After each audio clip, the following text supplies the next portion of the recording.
you should have learned to juggle while you were in the service. Period.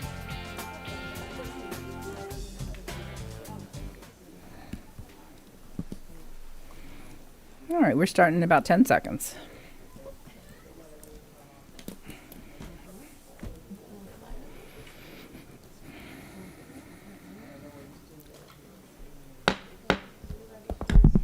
Good morning, everyone. Welcome to the Orange County School Board's work session, which has been scheduled for today for the purpose of discussing the following school board policies: BA, BDD, BDF, BDG, BG, BGC, the B policies. This portion of the work session was advertised to start at 10, after which we'll take a recess. We're starting a few minutes late. I apologize to anybody who might be tuning in. We'll take a recess to break for lunch, and then we're going to reconvene our work session at 1 o'clock to discuss the superintendent search. The public will not have an opportunity to participate in this work session to provide public comment because, one, this is not a regularly scheduled board meeting, and two, no action will be taken. And there will be no pre-agenda period in which the public would normally address the school board on germane topics that are related to the work of the board. Thank you so much for being here. As a reminder, masks are now optional for everyone indoors on school board property. Board members are attending either in person or telephonically, so I will take a quick roll call. Member Gallo. Present, Madam Chair. Good morning. Member Lopez. Good morning, Madam Chair. Good morning, Member Lopez, and congratulations on your decision and announcement, although we will miss you terribly. Member Cobert. Good morning, Chair. Good morning. Member Gould. Member Gould, are you on? Good morning. Good morning. Thank you for joining us remotely. Member Felder is not here, but we are expecting her any moment. Dr. Castor Dental, I do not believe is not going to be able to join us today. Vice Chair Byrd. Good morning, Chair. And myself. So we are all participating with the exception of Member Castor Dental this morning. I want to remind the public that the board members will not be engaging in outside electronic or digital communication during the meeting, so we can focus on the meeting itself. Therefore, if you're trying to reach us, you can expect a delay until our meeting is done. To my fellow board members, district staff, when speaking, please remember to speak directly into the microphone. Make sure the microphone is turned on so that our YouTube viewers and Orange TV viewers can hear you clearly. We're going to begin with a moment of silence, followed by the Pledge of Allegiance.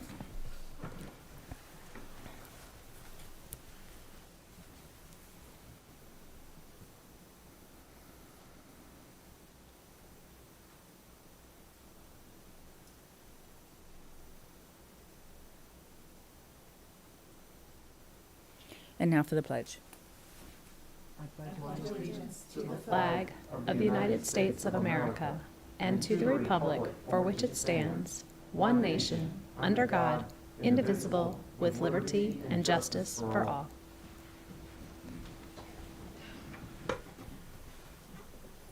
And Dr. Vasquez, before I turn it over to you, I do want to mention that it is unusual for us to not have heard from Member Felder. I hear the door opening and back. Maybe that's her. And so if I could ask, unless that's her. All right, hold on. I was going to ask to have. Yes, okay, thank you. We're good. I was just going to have somebody reach out to you to make sure that you did not have car trouble or something else. And yeah, it can happen. So anyway, good to have you with us. We are just now getting started. So with that, you're welcome. With that, Dr. Vasquez, you're recognized. Thank you, Madam Chair. Ms. Envil will be presenting today what we are calling our B policy, so I'll turn it over to her. Thank you. We are here to discuss 6 of our B policies. This is your second set, and we're trying to work through the oldest ones so that we make sure, and this is different than what we normally do with our policies because these are actually the board governance policies, and that's why we really need your input. Provided a couple suggested revisions here, but I really need your input on moving forward with some of these. We're going to start with policy BA, which is titled School District Operational Goals. Wanted to let you know that since our last work session, we had a work session on March 1st, and then we're here today on the 22nd. Since our last work session, staff reviewed the current policy language and found that the language is outdated in policy BA and would be benefit from a whole-scale updating. There are references in this particular policy to the Florida Commission on Education Reform and Accountability, which has been defunct for over 10 years. So we last revised this policy in 2008, so it definitely needs a revision. Other phrases reference past practices as if they're required for all schools, when in reality only a small subset is subject to specific revisions by statute and rule. And the specific authority down at the bottom now includes the Florida Department of Education's rule for administrating school improvement. And the second section, we're going to get down to that at the bottom. I'll scroll down really quickly so you can see it. It was titled District Plan.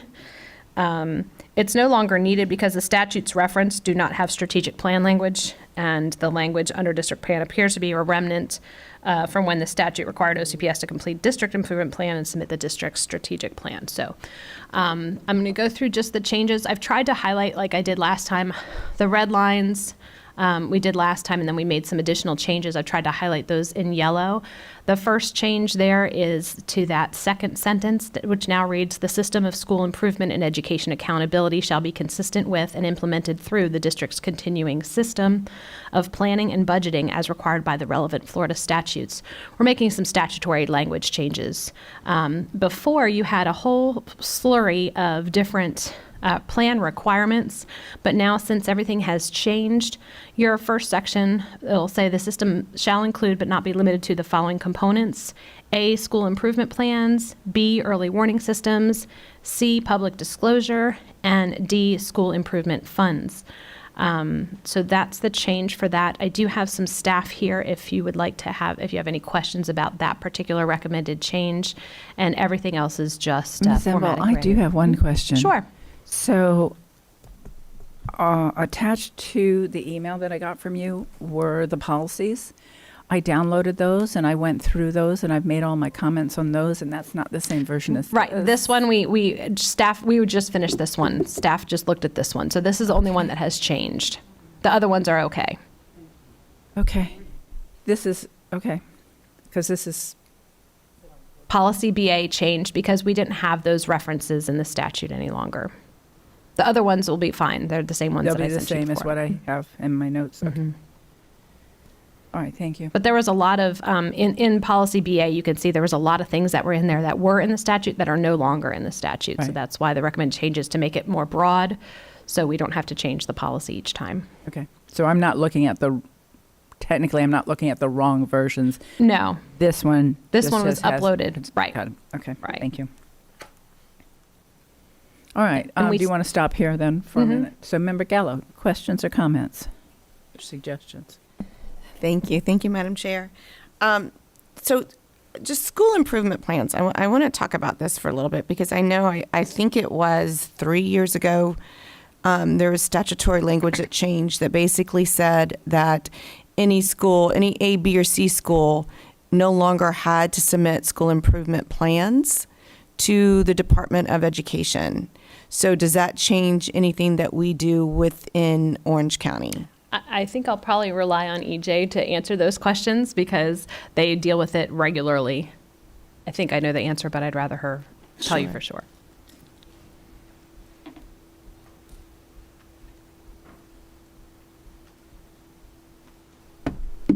Good morning. Good morning. Good morning.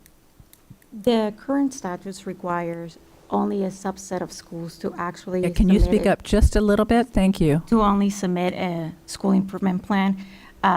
Currently, because of ESSA and the subgroup performance, schools that underperform in a given subgroup, even if it's only one, they could still be in a school, but if they underperform in one of the subgroups through ESSA, they're still required to submit a school improvement plan. Now, as best practice in Orange County Public Schools, for the last several years, we have asked all of our schools to submit a school improvement plan because we believe that having those specified areas of focus in alignment with the different district initiatives will also help on the continuous improvement processes as we demonstrated through our accreditation. All right, thank you. And I think that's a great best practice because the school improvement plan, is one of the major components of our SAT committees.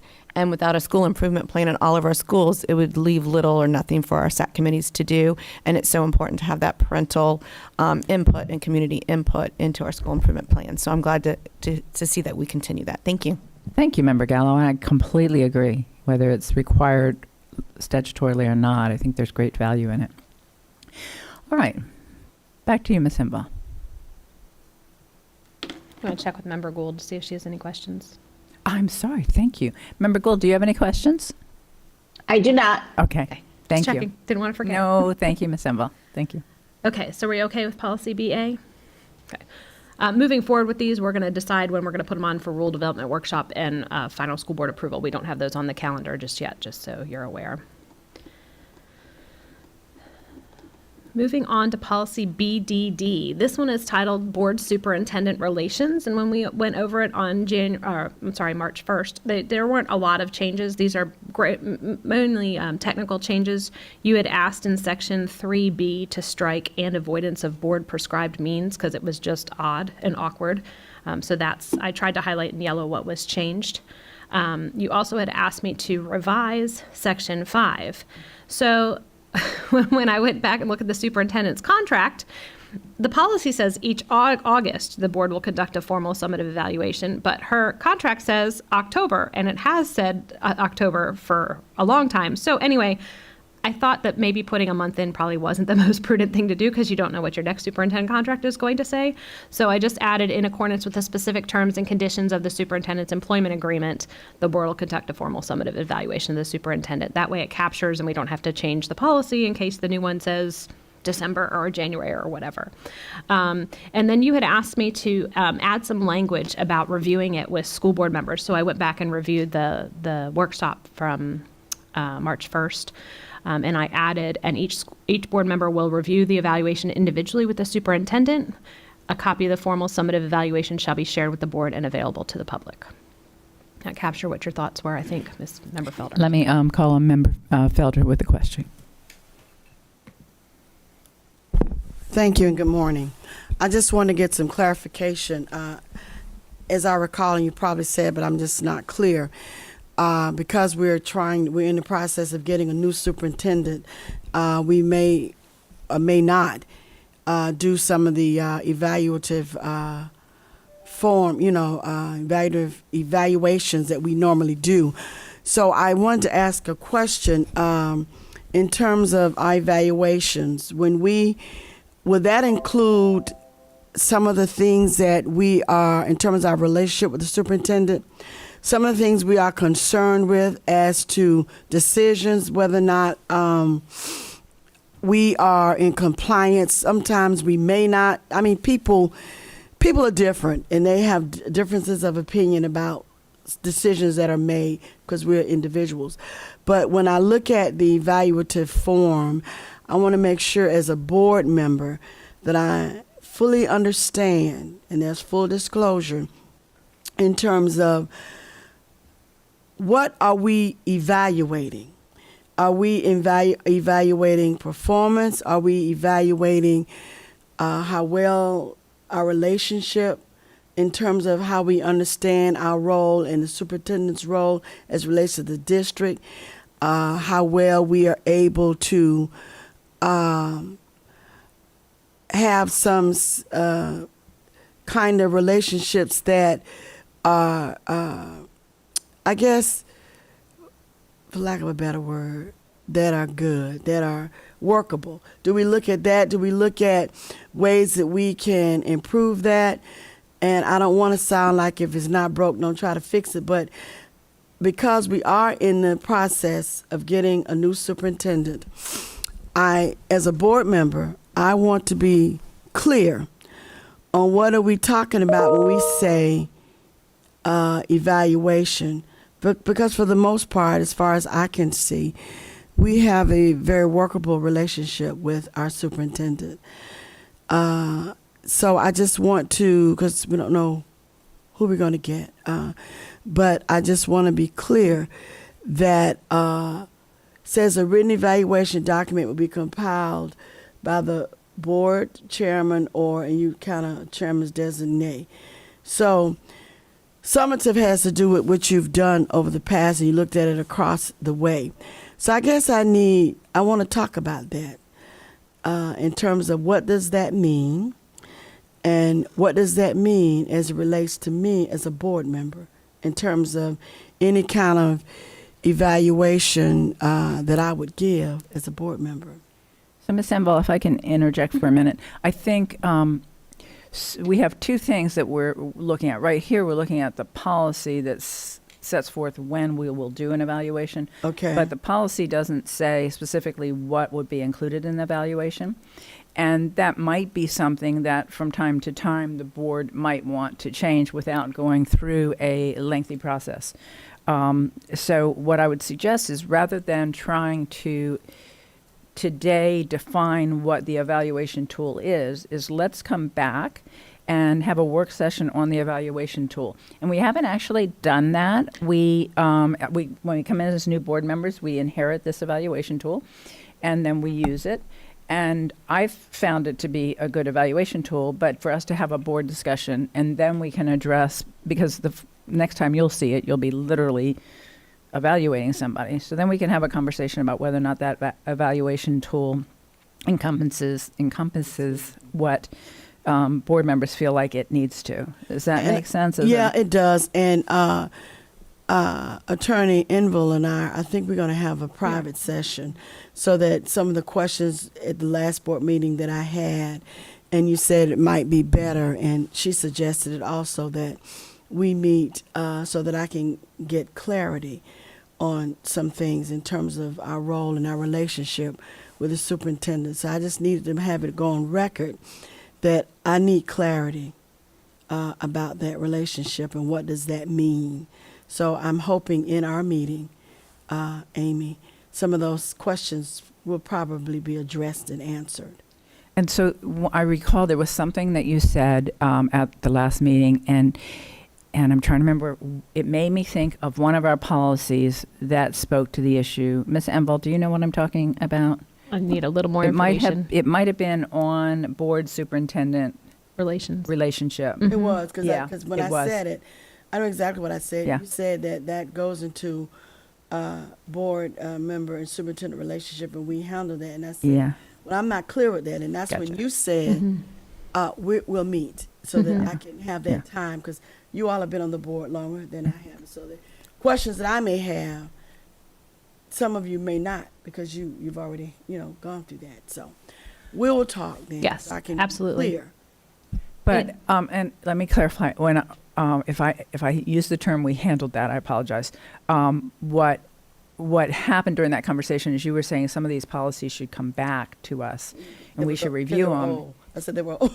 Yeah, and I mentioned that what you were talking about was something that was covered at our last work session.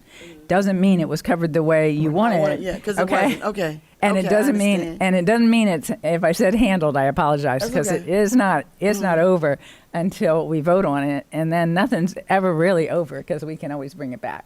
So when you brought that up, I thought, the time for us to have that conversation is when we're talking about this very matter. So it's certainly appropriate, if you want to talk about what the role and relationship is between the superintendent and the board, for us to talk about that now. I thought if you want to talk about the evaluation tool itself, then we probably want to look at that evaluation Well, tool I do. separately. Both things. I do. And Got it. that in listening to what you just said, that is going to take some time, to deal with that tool. But and again, I think perhaps after I meet with Amy, I think I will have some clarity, whether I agree or disagree. At least I'll be clear, on what I am. What I'm asking and what I'm really understanding, and what is the understanding I should have as it relates to that. So okay. The only reason for me interjecting again is it's certainly a great idea to meet with Amy, but we do have this time right now set aside for board Okay. discussion. And if you meet with Amy and then you come away and you're not comfortable with where we're going to come back and we're going to revisit this. So if you want, to let us know what's on your mind. It might, believe it or not, even though we all seem like we're in agreement, and sometimes somebody brings something up and it's like, yeah, I hadn't thought about that, or I'm glad you mentioned it. So Yeah. feel free to bring up what's on your mind here. Okay. I think right now this is kind of general, so Yes. I'm understanding this part. Okay. I think when we probably delve into some more specifics, then I probably will Okay. have some questions, because I certainly, as other board members, I'm sure, when we start with our new superintendent, we want to be clear on Yeah. our roles, and we want to be happy, contented with our roles. I mean, Yeah. you know what I'm saying? Okay. So I think just to help you, Member Felder, and the rest of the board members, I think the language in these policies, in this policy is particular in BDD, governs board superintendent relations, and it tracks the statutory language. So basically, it goes with your compliance. Section 1 is the board's sole connection to the operational organization is its achievements and conduct will be through the chief executive officer. That's set forth in statute titled superintendent. And then the other provisions that are going through there just kind of track the statutory language. But I do think it's helpful. I actually recently came across another training from FADS, I think. Who is FADS? It was one that really set forth the delineation between the statutory powers of the superintendent and the statutory powers of the board members. And I'll be happy to forward that along to you. I got it from Brian Moore last week. So Yeah. I think that would be helpful, and that'll be helpful for you to have as a reference, not only electronically so you can click on the links and read the statutes, but also just, I'm a paper person still, especially because we had our website down yesterday. I referred to my paper copies. So I think that would be helpful. Follow up, Member Yeah, Felder? I'm looking at 3A. Could you explain it? I can. Yeah, you're right on this page. Explain what 3A. Give me an example. This goes back to the superintendent governs all the operations and all of her employees. You set forth the expectation, and then she makes it happen. So you tell her, hey, we need bus drivers, we need teachers, we need food and nutrition services, we need administrators. She recommends their hiring to the board. The board says, okay, it's good. So you approve the positions. She actually approves who goes into those positions and chooses if that kind of makes sense. So I think if you're looking at 3A, it says that the board will never give instructions or exert undue influence over persons who report directly or indirectly to the superintendent. I think that means she doesn't want to have board members go directly to staff to say, hey, do this for me, right? Because there is that whole, I hate to use the phrase chain of command, if that makes sense. She's in charge of the operational and the everyday activities of staff and what goes on.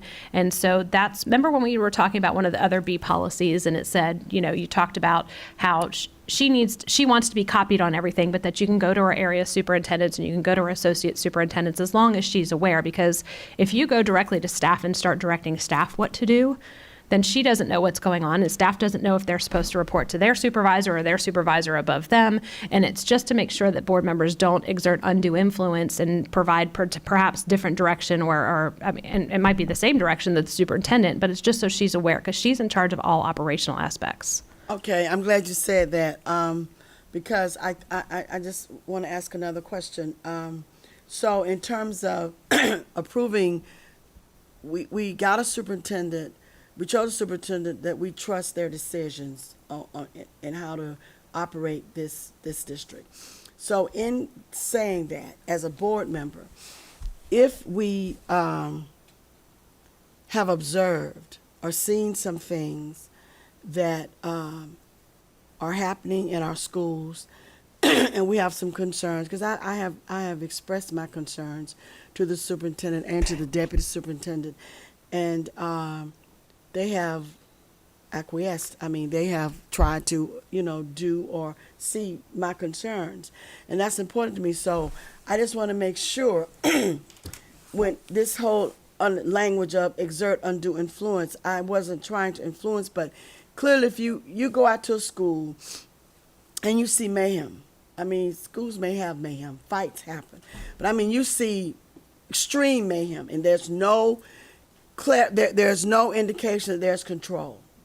You go back to the deputy superintendent, well, you may say something to the area superintendent, then you copy the deputy, you copy the superintendent, and you make a suggestion to the superintendent. It's always a suggestion. that I think that the leadership here, that it needs to be, I think you need to reevaluate, you need to look at, because this is what I saw going on. So now, as a board member, if this is continual in a particular situation, certainly as a board member, I do possess the right to express my concern or discontentment with what I have observed. And then as a superintendent, because I trust, as a board member, I'm going to trust the decisions of the superintendent, even though we all sometimes may not agree. But I need to know, that's a thin line, if you know what I'm saying. It's a very thin line as a board member, because she has I'm one of 8 bosses that she has. We want to try to be compliant and agree. But if there's something that is just wearing on me that I'm seeing at my schools, and I know that there needs to be change, how is that handled? So if I may, Yes. I think you do bring it to your, just like you said, you bring it to the superintendent, the deputy superintendent, area associate, whoever you need to.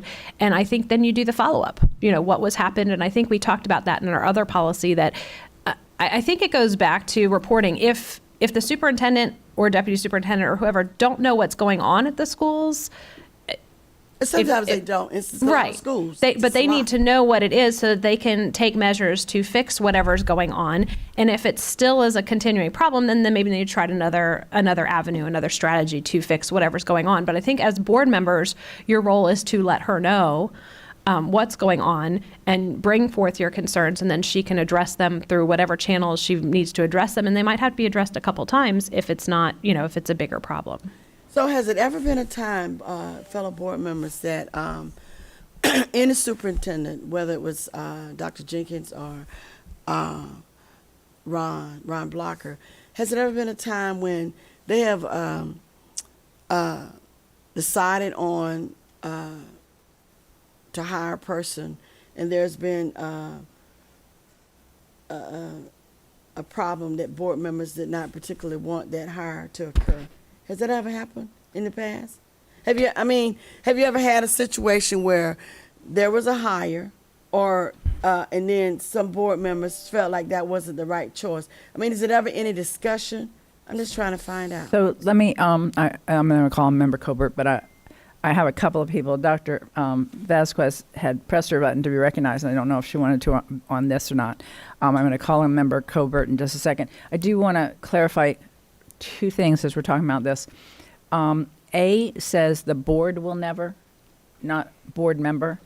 And I think we may want to discuss as a board whether we're talking about the board as a whole sitting here in a formal meeting does not have this ability, or are we talking about individual board members theoretically going out to a school and starting to try to influence the principal or the teacher or something, which certainly I think we all agree that's not the role. That is not what you should be Right, doing. we shouldn't do that. No. We bring that back to the superintendent. I know that. deputy. Not Yes, what's doing right. it.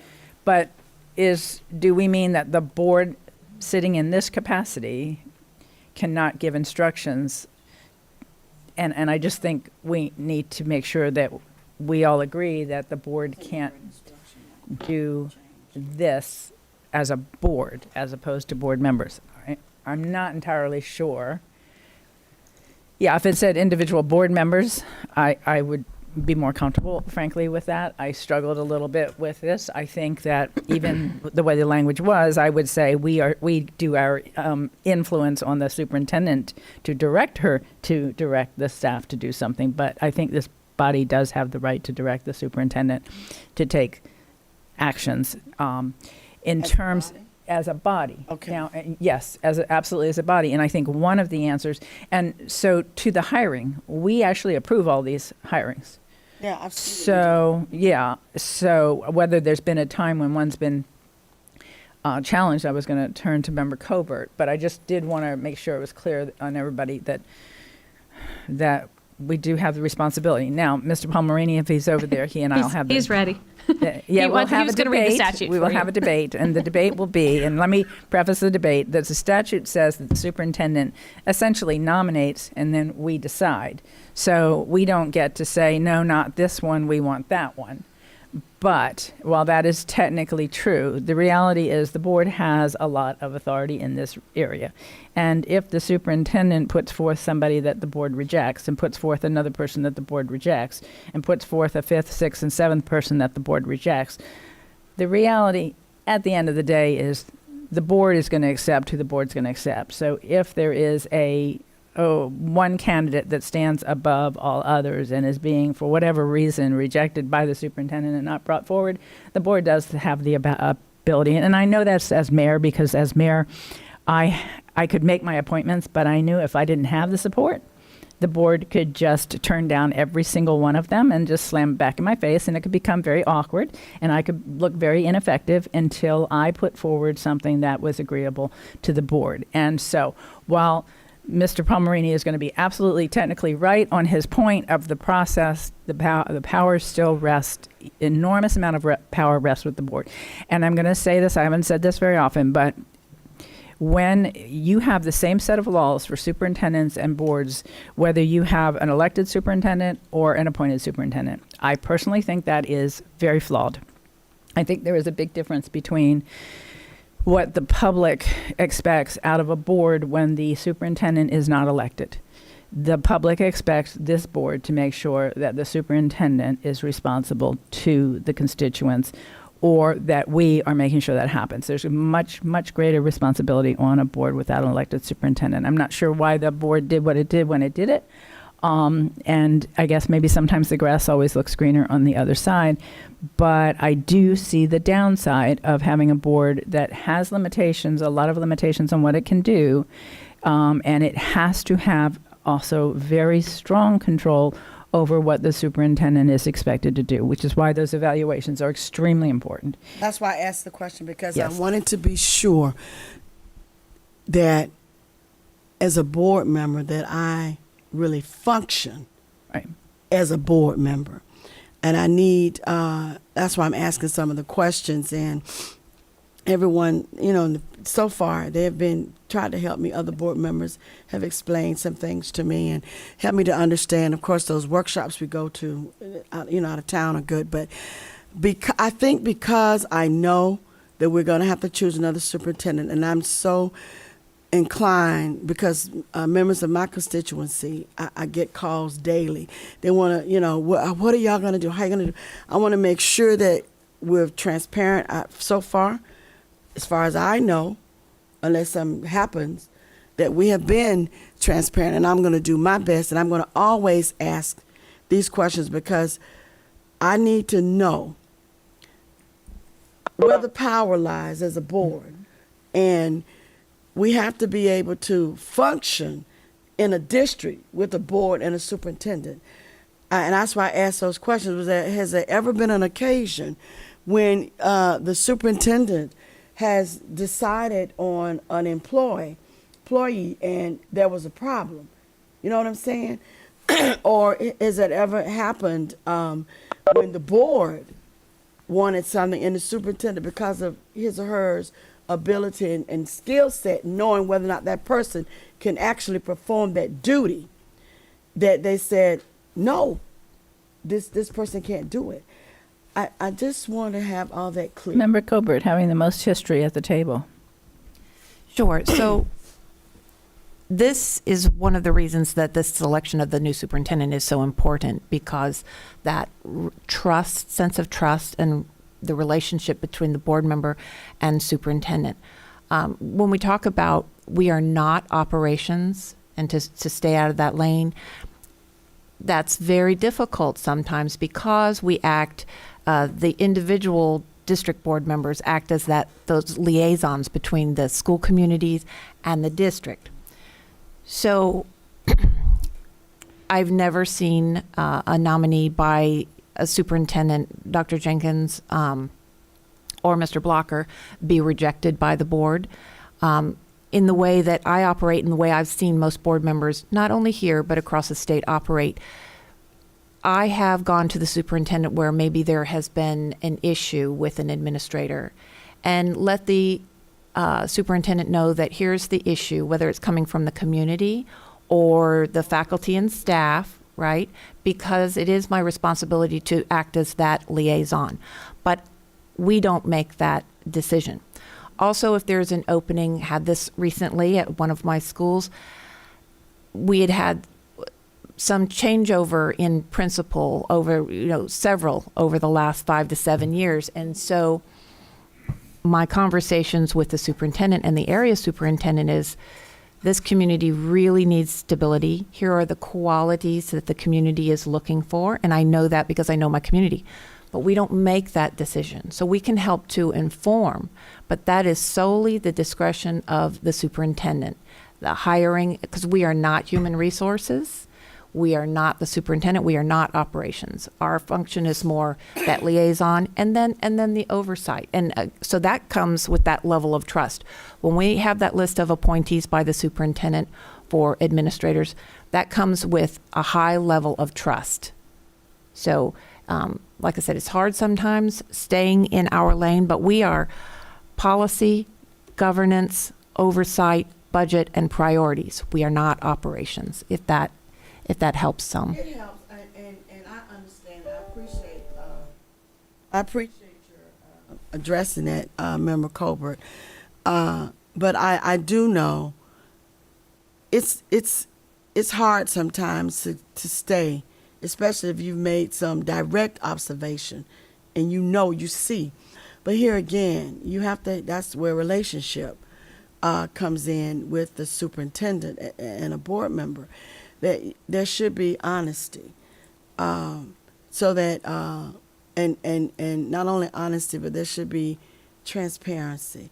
And see, that is what I detest. And I've not had to deal with that yet on this board. But I tell you, I promise you, if I meet it, I'm not going to be a happy camper. I'm not. And I'm sure many of you will feel the same way, But I just want to, I'm gingerly, cautiously treading this journey that I'm on in assisting with choosing a superintendent. So I'm trying to get all these questions asked and all these I's dotted and T's crossed. So thank you. Thank you. And this is absolutely the time to be having the conversation. Definitely. So let me go to Dr. Vasquez, and then I'm going to go to Member Gallo, Member Byrd. Okay, so I was originally going to speak to the evaluation, but I also want to make a comment about the hiring process. So you are in the process of selecting a new superintendent. Typically, when you negotiate contracts with your new superintendent, it includes a section about the evaluation.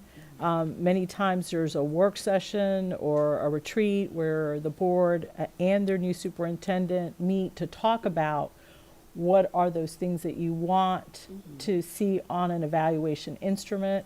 And so you would leave with a document that meets your needs as well as your incoming superintendent. Second, the hiring process. And I'm going to use the example of a principal. So when we look at hiring a school-based principal, there's a lot of community and employee input. So we have a community meeting where individuals are invited.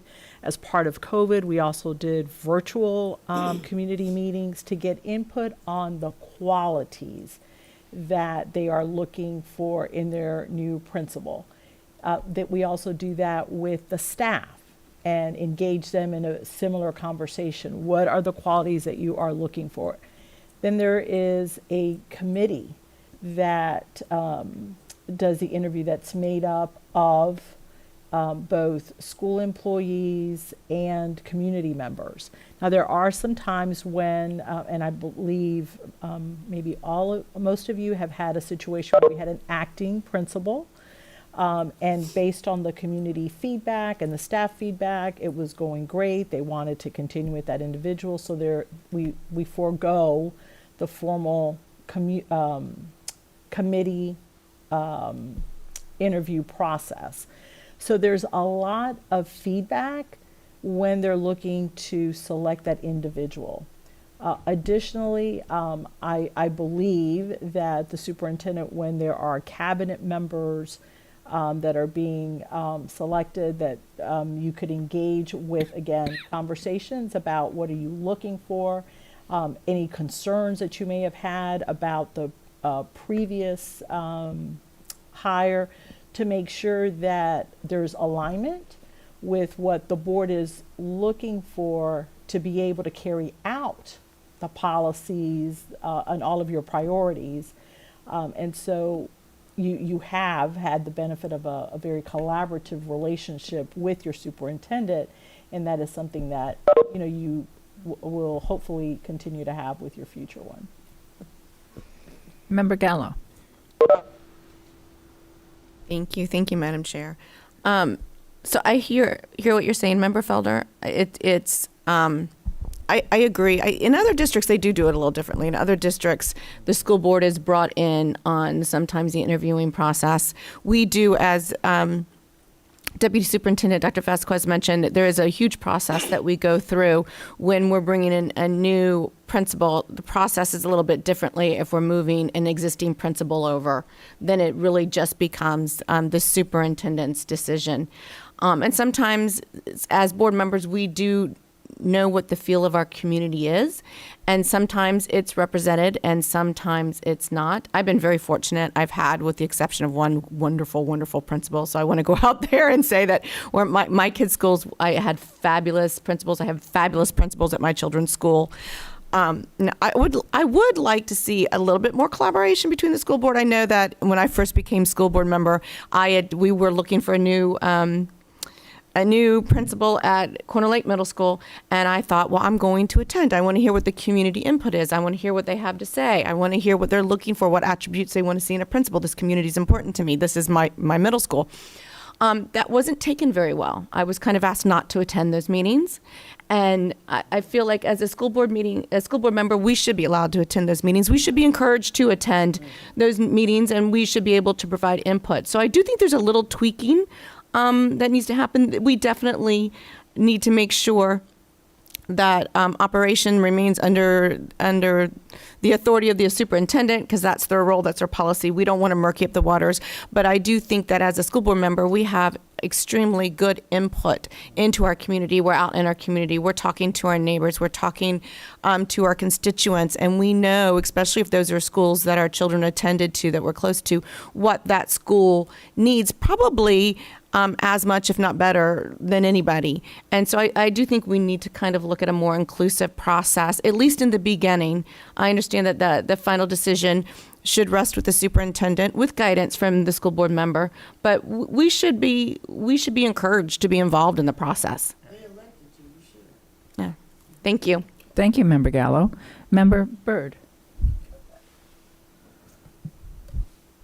Thank you. And I also hear you, Member Felder, and I think what I was kind of hearing from you was almost like, and I think I kind of mentioned this at last time we were talking about this policy, was, we've been blessed with a good superintendent with great relationship, but in the circumstance that we are not at some point, or there may be a situation where a board member is seeing a situation that is not being addressed, and she's brought it to a superintendent's attention numerous times, and it's not getting addressed. What actions can a board member take if they're, besides the 1 year yearly evaluation? I don't see anything in this policy, or is that something that's maybe in the superintendent's contract? Okay, that if a board member needs to have something addressed as far as them not being satisfied with the performance of the superintendent before the evaluation? Okay, could you just clarify that a little bit? So there is a provision in the contract, of course, that if you're unhappy with the superintendent's performance, that you can remove them with or without cause. If they've done something that, if you just say, you know what, this is not working out and we think we need to go in a new direction, you could remove them without cause. If they've done something that violates, I don't know, the principal's professional conduct or the statutory bases for firing them, you can remove them with cause and fire them and not pay them out the remainder of the contract. There's those are the avenues within the contract. And I think there's a provision in the contract, and it's been a long time since I've looked at it, but talks about how the board interacts with the superintendent and what kind of discussions they have as far as any disputes that, or any issues that the board member has. That's generally what you do, of course, is you talk with them, talk with the superintendent first. If that doesn't work, then you have to escalate it a little bit further, and maybe you bring it up in a public meeting, and if that doesn't work, then maybe you're at the point where you say, I think it's time that we look at removing the superintendent, and whether it's with or without cause, that would just be dependent on the circumstances. Okay, and so we don't need to have anything in our policy necessarily that addresses that other than doing a yearly evaluation? Not But in our nothing opinion. is to stop a board member, if there is a concern, from bringing it up at a board meeting That's correct. for a discussion. So That's I correct. think think that's important to know that is that's a major function of accountability. And it hasn't happened since we've been on this board, and a really good superintendent is going to avoid that at all costs. So I think that's, Dr. Jenkins is amazing about finding resolutions to issues to avoid them having to come to the board. And I think we're looking for somebody who has that same ability to be responsive to the board's concerns when they're legitimate. And I hope we always have a board like this, because this board is so reasonable, so legitimate. We might disagree on things, but there's no doubt about where everybody's heart is and what their motivations are. So that's a gift for a superintendent. All right, let's go to Member One Bird. more, Back to you. one I'm more sorry. quick Go ahead. follow-up for Member Felder. I think too, the evaluation, I don't know I don't think we've done an evaluation of the superintendent since she's been on the board. So I don't think she's had the opportunity to even see what that document looks like. Right. So you need to see it. Yeah, get a copy of it and look at it, because I think that'll clarify for you what it is that really you should be, obviously what you should be. It's very detailed about exactly what is being evaluated of the superintendent and what your expectations are, what ours are as a board. So I think that would be helpful for you. You all have been, excuse me, I'm sorry. You guys have been extremely helpful just right now in terms of, so I think my meeting with Amy will probably be even more progressive because of some of the questions. But I did want to say, it seems so harsh what you said, John, just get rid of the superintendent. Like it's not an in-between thing. But I think when you finished your statement, you did say you go back, look at the evaluation, and there's some steps. But it seemed like just get rid right away. I'm like, dog, it's no in between.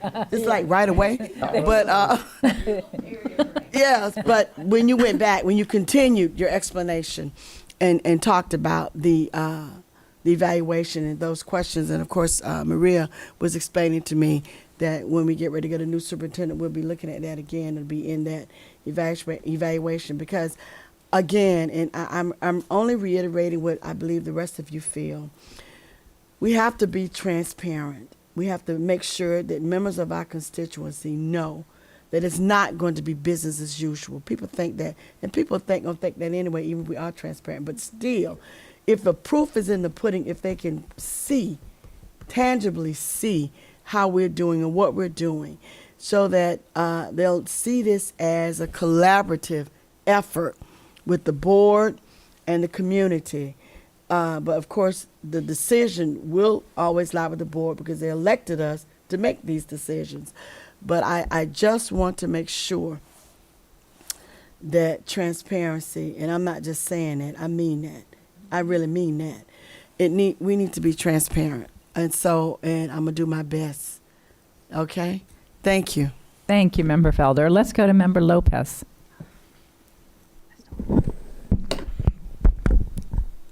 Thank you, Madam Chair. I just wanted to echo the feedback from Board Member Gallo. I agree with her 100%. I would like to see more collaboration, and I also agree with Board Member Byrd and Linda. We are very blessed to have Dr. Jenkins as our superintendent, because I know we have great relationship with her, and she always listens to us privately, publicly, and she's very knowledgeable and also assertive in her decisions.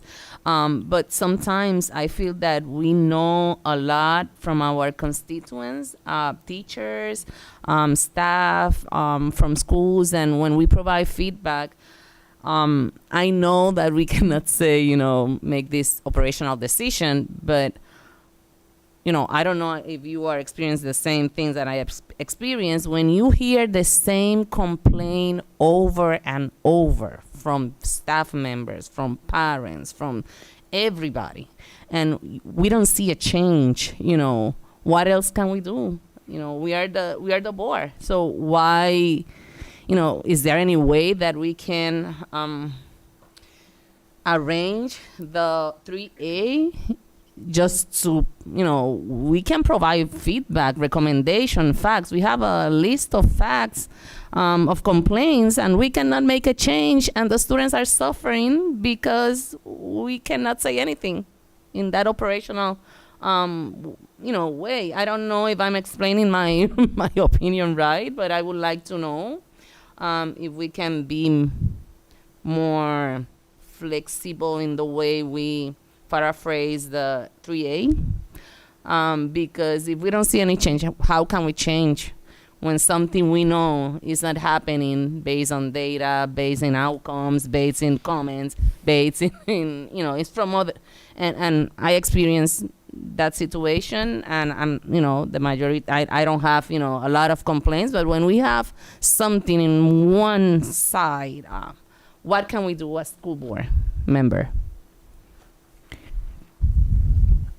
So this is where the chair was saying I was going to get an explanation as to how Florida law works.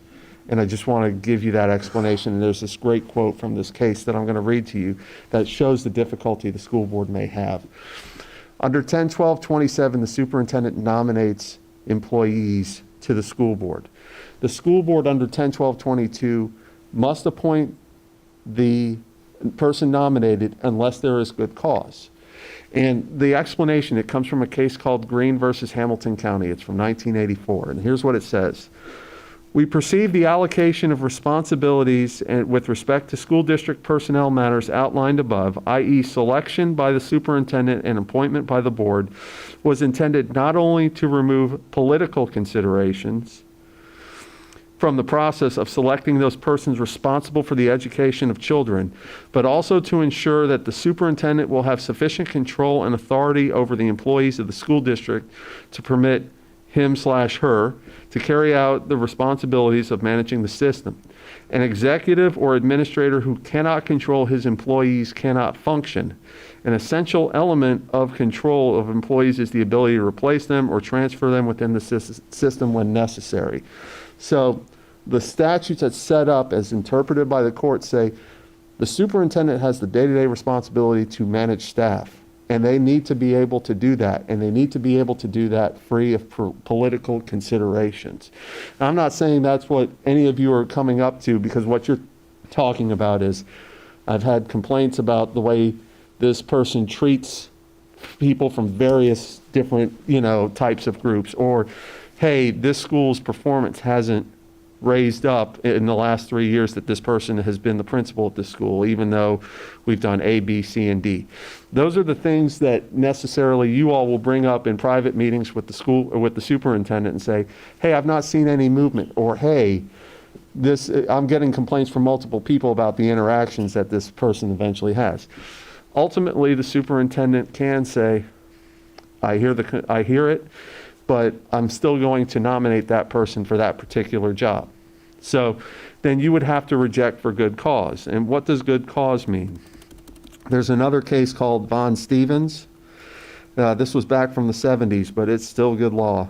And it says considerations of, I want to make sure I got the language correct here, but it says basically suitability to the community and personality, Here it is. Appellee argued that if good cause is required, legal grounds for rejection include failure to meet such objective standards as suitability to the committee or to the community and acceptable personality. We cannot agree. That is not good cause. If your community doesn't like the person, that's not good cause. And so what is good cause?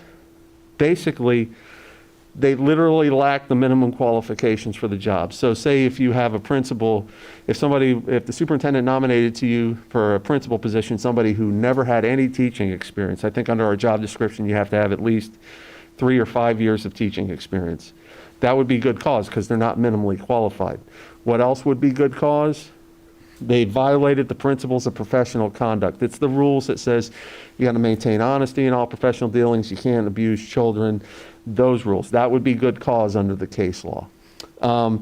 If you committed one of the just cause events for termination, misconduct in office, willful neglect of duty, gross insubordination, that would be good cause to reject a nomination. But absent those good cause bases, they lack minimum qualifications, they've violated the principles of professional conduct, they've committed just cause to actually have their employment terminated, the board doesn't have good cause to reject. Now, what the statute does say is if you reject 3 nominations by the superintendent for the same position, the board can appoint somebody. But if the candidate you rejected, you didn't have good cause to do it, they can sue us for the length of the contract and they could get the value of the contract. That's the thing, that's the penalty when we reject an employee without good cause. All of this, I say all of this to say, this is a situation where you affect it is with the superintendent. You have to have that conversation and you have to be able to talk with the superintendent and say, my community is hearing this. I don't think that you can drive this school forward where you want to go with it if you continue this person in there. And the superintendent, this one, the previous one, Mr. Blocker, they have been very receptive when board members have come to them to make those statements. But that's the place where you all need to do it. Or else you do it in a public meeting, that becomes very ugly because now you're having an argument over the suitability of a principal or some official in a public meeting. And let's say you continue that person in the position, then that person's been flogged in a public meeting. That becomes very hard for them to be effective. And then if that doesn't work and you continue to be dissatisfied with the superintendent, see, I'm not leading off with it this time, Mrs. Felder, going directly to termination. But Yes. But that's the progression that you go through, and that's how you affect it. It's, this is a question that, as you can see, these cases are from the 80s and 70s. So these are questions that boards have been asking since our Constitution in 1968 set up this particular system. But it's the way it works, especially with an appointed superintendent. Thank God you have that. In many districts in North Florida, you have an elected superintendent, and they're there unless they get removed from office by the governor. So most of these cases come out of North Florida where there's a lot of dysfunctional board superintendent relationships because they're both elected and they don't agree. But you have an appointed superintendent where if it got that bad, and I don't ever see it getting that bad, but if it got that bad, you have the ability to remove them. Yes, ma'am. Member Gallo, did that answer your question? I'm sorry, Member Lopez, did that answer your question? Sorry, Member Gallo is up. I'm sorry. Actually, I need to take Member Gould, who has been waiting on the phone. So let me go to Member Gould, and then I'll go to Member Gallo and get back in order here. Member Gould, welcome. Thank you. Thank you. So this is great discussion, and I understand the vantage points of the board members. I think there is more input in our control just by the nature of our role as that elected official and the liaison. And maybe if it doesn't violate statute, we could even add something about that role, our role in these discussions with the superintendent, maybe under 2. In the case of the board members or committees requesting information or assistance or providing community feedback, something like that, that allows it to be called out. And then that can actually, when we workshop the the evaluation, if we don't feel like that's adequately covered, which I think it is pretty strongly covered in there, but if we don't feel like that's adequately covered, we could add it there. So would language about our input and feedback to the superintendent for considerations violate the intention of the statutes? Member Gould, in my opinion, the answer is no, because you can give input, and that would certainly be something that the superintendent can and should consider if this board makes it a policy decision to do so. The only issues that I was talking about is once the superintendent makes a nomination, that's when those legal prescriptions kick in. That's when Understood. those rules kick in. But before the superintendent makes a nomination, that kind of input, if that's what the board's policy desire is, that would not violate statute, in my opinion. Right. So maybe there is another step we request in the nomination process, that before they are going to get put onto the agenda or at the same time, they are actually reviewed with us. I know I'm notified, but oftentimes those nominations, not so much for new positions, I know about those in advance typically on a new school, but the positions where people are kind of getting shuffled around, I may not know all of them in advance at the principal level. So, or I know them, a day or two before, but maybe there's a time span in there where we can have that review with our area superintendents and then go back to the superintendent for that input if there is a nomination prior to it coming to the school board for approval that we have concerns about.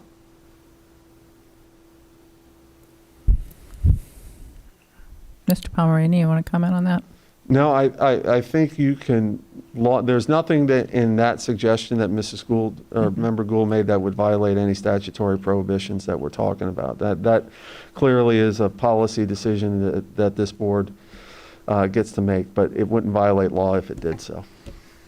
So maybe that would help to clear up the step of feeling like we don't have enough conversation and input into the final lists. Not that we challenge it often, they're often very good choices, but every once in a while.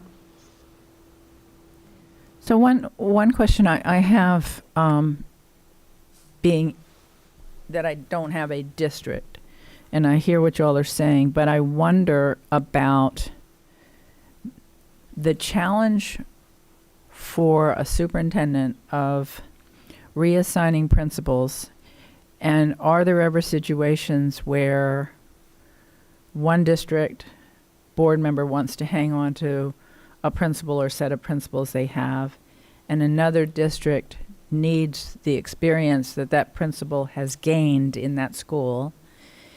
And I just as a parent, this was one of the things I came to the superintendent about, because every 3 years we were getting a new principal, and I was like, could you just let our principal stay a little bit longer? And they were constantly having a shortage of principals and trying to bring them up, and that's what they needed to do. So I know I was a pain in the neck as a citizen, but I'm thinking if one district is saying to the superintendent, don't move that person from my school, and another district saying, I need somebody stronger, then are we going to have different board members putting pressure on the superintendent to do things that are good for one school at the expense of another school? And that's that really tough walk that the superintendent, that's that challenge the superintendent has to constantly look at, is how to be equitable to all of our schools and how to make sure that we've strengthened this school.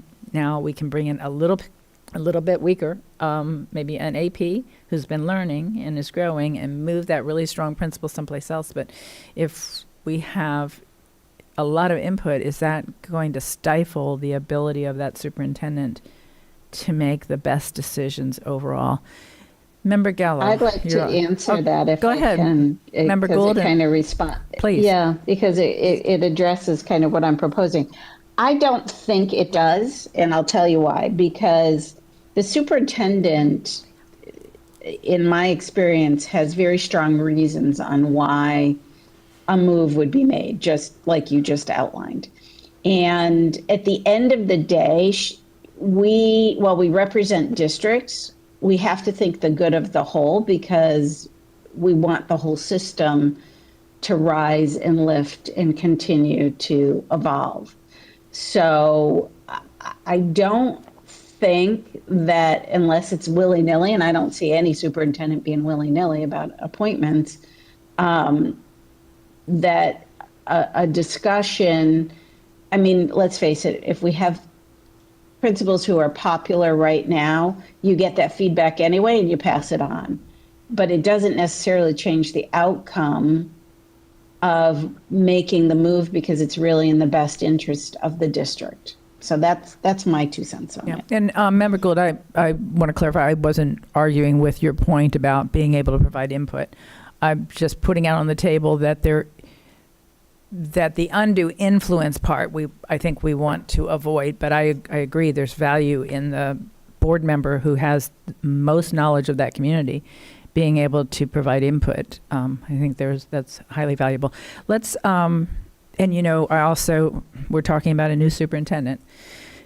We're also going to have at least 2 new board members. So as we talk about how things work, we don't know how things will work in the future. So it's important, the process we're going through of looking at our policies and defining this language is extremely important all the way around, because a really good superintendent can struggle with a really dysfunctional board, no matter how good the superintendent is. A really strong board can struggle with a dysfunctional superintendent. So we happen to have a very strong board and a very strong superintendent, and that should be our goal. But one of those 2 we have a choice over, and the other we do not. So I think we need to be mindful of some of the pitfalls we could find ourselves in that we don't find ourselves in today, because this board is so strongly committed to equity. And I have watched you all, over and over again, like, give up this because it will help that district.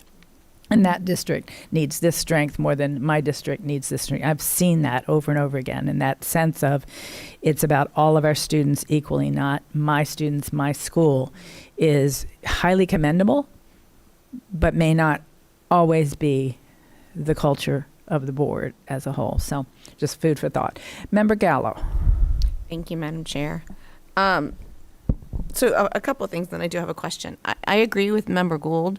I think there's a lot of times where I'm literally sitting at the dais and I get a text about a new AP or a new principal. I understand when we're shifting things around, those pieces are moving rather quickly, but when it's a new principal being brought on, it is a process. There's usually 3 names that are submitted from the committee to the superintendent. That superintendent then, or the deputy superintendent, interviews those 3 and then decides on a candidate. They usually know rather quickly, probably a few days before the board meeting, who that candidate is. And yet, as a school board member, I'm usually not notified until right before the board meeting, or maybe a day prior. I'm kind of kept in the dark as much as the community is. And so, with all due respect, as a board member, I should have access to who my next principal is going to be, and a lot of times I don't. And when we talk about undue influence, it's kind of our job to influence the superintendent with what we see in our community. So just kind of giving our perspective of who would be a good fit, or what our community looks like with the superintendent. I don't think it violates because we're doing it with the one employee that we do have, which would be the superintendent. And I just think that that's good practice. I think it's just more transparent. A lot of times the community will know before I even know who's at certain schools, because I'll get text and they'll be like, "Did you know?" And I'm like, or I'll be on Facebook and I'm like, "Oh, no, I didn't know." So clearly we have some work to do with the communication with the board members, with board members' input, and what we need to see happen in the future. And we have a great superintendent. This is a huge district, so I'm not trying to, I'm not trying, I guess I am kind of complaining. I'm not trying to complain. I'm just trying to kind of point out some of the holes in the process that we have. Also on A, I'm a little confused. I'm a little concerned about A, not because I think that I should be giving instructions to employees, and there is an understanding with the board that we kind of go to cabinet level, that the superintendent desires us to go to the cabinet level and let them work it out, which I think we all do. But even when I'm talking to my area superintendent, or I'm going to them with an issue or a problem, or there's a problem that's been brought to me by a student, it is not uncommon for me to state my expectation. Like, I expect this to be resolved in a timely manner, or I expect the child to receive the services that they're due. Like, I will a lot of times go to the deputy superintendent and go, like, I expect that this is going to be resolved, or you state your expectations based on your community and the feedback that you're getting from the person that came to you. Or I may expect, to please respond back to me so I can respond to the emails. Because while I understand that a lot of these duties fall under operations of the district, we're the faces of the district. So anything that goes right, goes wrong, indifferent, we're the ones that are going to get the emails on it. It doesn't matter whose fault it is. It's our fault to our constituents, and we're held accountable through the elections. That's why we're elected, and that's how it should be. So that one just bothers me a little bit, because I would think, well, then would I not be allowed to kind of state my expectations? Because it says never, will never give instructions or undue influence over persons who report directly or indirectly to the superintendent. That would include cabinet. And the cabinet is the level that we're asked to go to when we have issues, and bring those issues to the cabinet so that they can resolve them. So I have an issue with that. And then I have a question. We were talking about the contract. And maybe this is something for 1 o'clock, but we are getting ready to interview for a new superintendent. And I believe right now, I think it's number 5, when it talks about in August, and we're changing that. It needs to be annual. Like, I would like there to be verbiage in the policy that says annually we will evaluate the superintendent. There will be a discussion at the dais on the superintendent, and it will be available to the community, because I think the current contract language we have now for Dr. Jenkins doesn't exactly read that way. I know she did her evaluation this year. We all reviewed it. We all saw it. I'm sure it's the public can view it, but there was not a discussion at the dais because it was tied to a bonus, and the superintendent, because of the pandemic and everything they're going through, just wanted to do her job, and she's done it extremely well. And because of the language in the contract, we didn't discuss it. And I agreed with it at the time. We had pandemic. We had more important things that we need to decide as a board to do. But I think that when we do that, then we're kind of taking away from the community that discussion of us, like we're having right now, because some of these things might have come up during that. And there's a lot of really good information in that evaluation, and I know Member Felder hasn't seen it yet, but a lot of it is metrics on achievement gaps. Where are we? Where were we? Where do we need to be? And there's great information about the strides that we've taken, what we've done in a district, and how much we've accomplished over the past year that the public might not otherwise know about. That we've done so much, and as a district, we've moved mountains during a pandemic. So I wanted to throw that out there. So, Member Gill, let's take the 2 issues separately. The first issue about the language of instruction, and I hear what you're saying, because I will often write something, please let me know the outcome, and that could be an instruction. I put the please with it'd be nice if you did, but you don't have to. But then there's others that you might feel more strongly about. So your thoughts about the language in here? I think the language, I get the never. I think what you're saying you expect it to be handled, and this is what your expectations are. I think this language, I read this as you will be giving this child 46 hours of compensatory education at their home by a private. I think that's how I was reading it to be, as not as opposed. I think what you do is completely appropriate. I expect this to be handled. But I get the never give instructions. I mean, you don't want to put yourself in a position where a board member is telling an employee what to do, but the superintendent has told them not to do it that way, because that negates her ability to manage her employees effectively. So I think your one-on-ones are super important with the superintendent, and that's where you would bring up your concerns and just say, hey, I still don't feel this is resolved, and if you have to bring it up at a public meeting, you do. But I think this I think this section was intended to make sure that individual, and I like the fact that it's individual board members, not the board as a whole, because you're never all going to go as a whole and go tell an employee to do something. But I think it was intended that we don't want you to negate that reporting structure and the superintendent's ability to direct her own staff. Is what I think it Let me was. suggest a minor change to that sentence. Mm-hmm. Instead of saying we'll never give instructions to or exert undue influence, what if we changed it to say never give instructions that exert undue influence?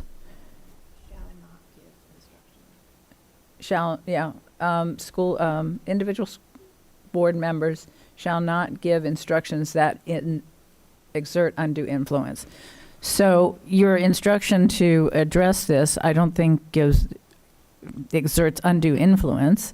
No. But the way we have it, any instruction is out, and then there's exert undue influence. So I think instruction to please address the concerns, or please respond to this constituent, or please keep me in the loop as to how this is resolved, are all technically instructions, but they're not exerting what I would consider undue influence on anyone, because the superintendent expects her cabinet members to be responsive. I like that. Okay. That was one. The second part. So the first one was kind of addressing Member Gould's and just the necessity to make sure that that we just have input with the superintendent on new hirings when possible, and that we're kind of notified in a more timely fashion. And I don't know that that needs to be in policy, but it definitely needs to be addressed. And then the other one was the contract, and that there needs to be an annual evaluation that's held publicly, I think yearly. I think for transparency's sake, for our community, I think that that's important. This past 2 years during the pandemic, we've all been keeping our head above water, so I believe that we acted appropriately in doing the job of this board. But moving forward, as things, I pray, go back to a new normal, that we'll go back and we really need to, especially with the new superintendent coming in, and assure the public that we will be doing this annually so that they have confidence in what's happening with the school district. So, and Ms. Envol was going to change the language so it didn't say August or it didn't say October. It said but the one point that you brought up is a sentence that was taken out in this draft, and that is that it comes to the board at the board table for discussion. Yeah, and so, annually. Like, I don't know if that would be appropriate here or in the contract with the new superintendent, but I would really like to have a conversation at the board, and I'd like it to be annually. Okay. And we have your superintendent contract just does say on an annual basis. It says each October, but we just didn't do it with the pandemic. So I added the word annual in here. Does that cover it? Yeah. What doesn't happen is it's on the consent agenda. I think what Ms. Member Gallo is talking about is that there is almost a report of, here is the annual review, here are the metrics, here is why the superintendent received a 1 or a 2 or whatever the number might be, which is more what I think, well, it's kind of what was in that last sentence, except for it said executive session, which nobody can figure out how that was supposed to be allowed. So I think we need board input at this point on whether or not we think that the review of the superintendent's contract should be done individually the way we do it as a starting point, and then reviewed publicly during a board meeting. I believe so. I just think for transparency, that it would give the community also a chance to address the board as well. So I'm all about transparency, so I believe that it would be a good practice to take. And I have actually heard from, I've heard from some teachers from time to time on questions about how different scores came out. So it's not as if the information isn't out there. What's not out there is a discussion of our why behind the scores. So I support that. I hear 3 board members, but it's an important it's an important enough issue that I don't want us to say, let's change the language without knowing that the majority of the board is in support of that direction. So I'm waiting for feedback. So you're in support, Member Byrd? Okay. Okay. So, Member Lopez, your thoughts on this? I'm in support. Okay. Okay. Member Gould? I'm all set. Okay. Okay, so we'll look to you to come up with some language that is similar to what that last, but we're going to get rid of executive session during a publicly noticed meeting or during a regular, yeah.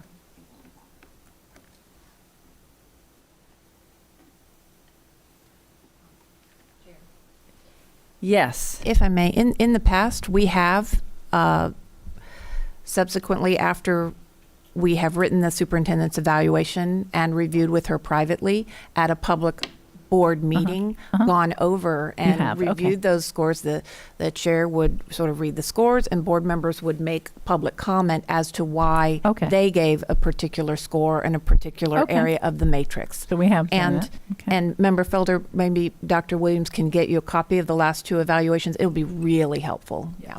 Absolutely. And Member Felder, you're recognized. Yes, thank you. A lot of what I was thinking about, of course, is being answered already. But I did want to just, and I'm in so much in agreement with Member Gallo about, I didn't like that never. It seemed like we were being reprimanded.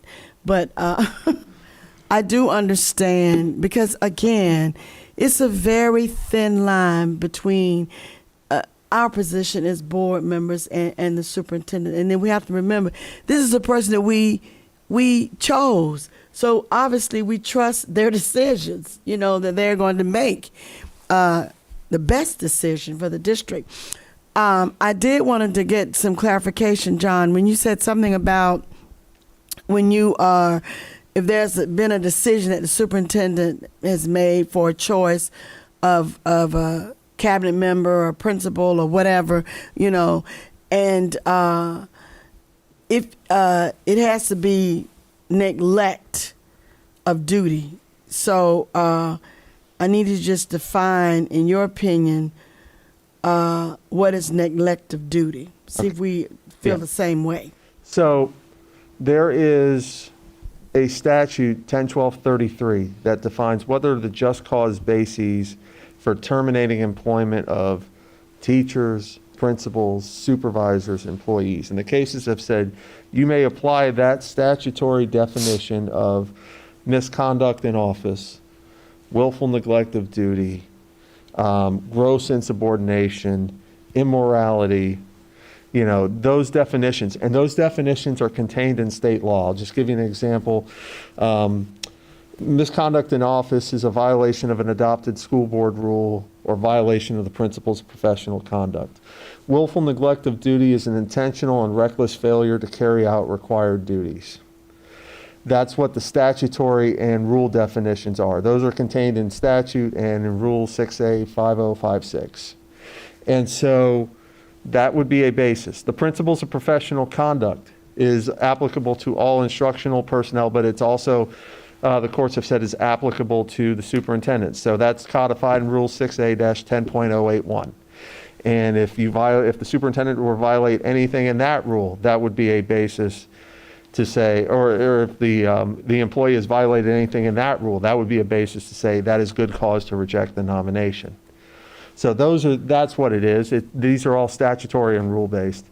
And quite frankly, if that were the case, I would suspect that the superintendent would never nominate somebody who has those kind of violations to you in the first place. Yeah, I would expect that too, but sometimes as people live and grow, they tend to become deviant in their behavior. So it could occur. So I would never think that would never happen because we listen to the news every day and we know that folk are doing things that are just unspeakable. But okay. So the other thing I just want to also, and I think the chairperson has sort of done a round robin in terms of how we feel with Member Gallo's a suggestion about when we always, they'll send us a text, let us know that a person is coming. But it would be helpful, I think, if it was done probably at an earlier date or something, and in case we had some discussion. Again, I think we as board members are your eyes for the entire district, because this is a huge district, and the superintendent, the deputy superintendent, the area superintendent, they can't see everything, and sometimes things happen. We get calls that when we go home, we're gonna probably, by the time we get in our car, somebody's watching this gonna text us something. It just happens. So again, and I think we've already addressed that. I just want to just go on record saying that I'm in agreement with what Board Member Gallo suggested. Thank you. Thank you. Member Colbert? Just a quick recap, because we're talking about a lot of things along here. So I think we have to be really careful when we were talking a little bit about moving principals and things like that. During high growth time, there's going to be more movement. We do have to be careful not to go over the gray area there. I've had complaints where maybe an AP was moved that a community loved, but had to explain that this is an advancement for their career. They want to have their own school, therefore they need to have this next experience. So, there is nothing in our policy or in statutes that precludes us from giving input. I give my input all the time. She might like it, she might not, but I give my input because I am that liaison between the community and the district. I really like the shall not language. I think that's much more clear. As far as notice on when we're having movement in our school, you can remedy that with your relationship with your area superintendent. I'm going to give an example. When Dr. Vasquez was my area superintendent, she was great about giving me information like that very far in advance, so that I knew I was comfortable, and then I could then act as the liaison with my community. So when they would say, why is this happening? We love this person. Here's why it's happening. She's being prepared to have her own school. Therefore, this is a promotion and an advancement in her career. And you can trust that they're going to look, and I have talked to her about the qualities that we need at this school. So having that, relationship with your area superintendent and telling them your preference. That's not, instructing them, but saying, I really need to know earlier so that I can communicate with my community. That's very helpful. And the last thing is, we already went over, we have done that public review of the superintendent's evaluation.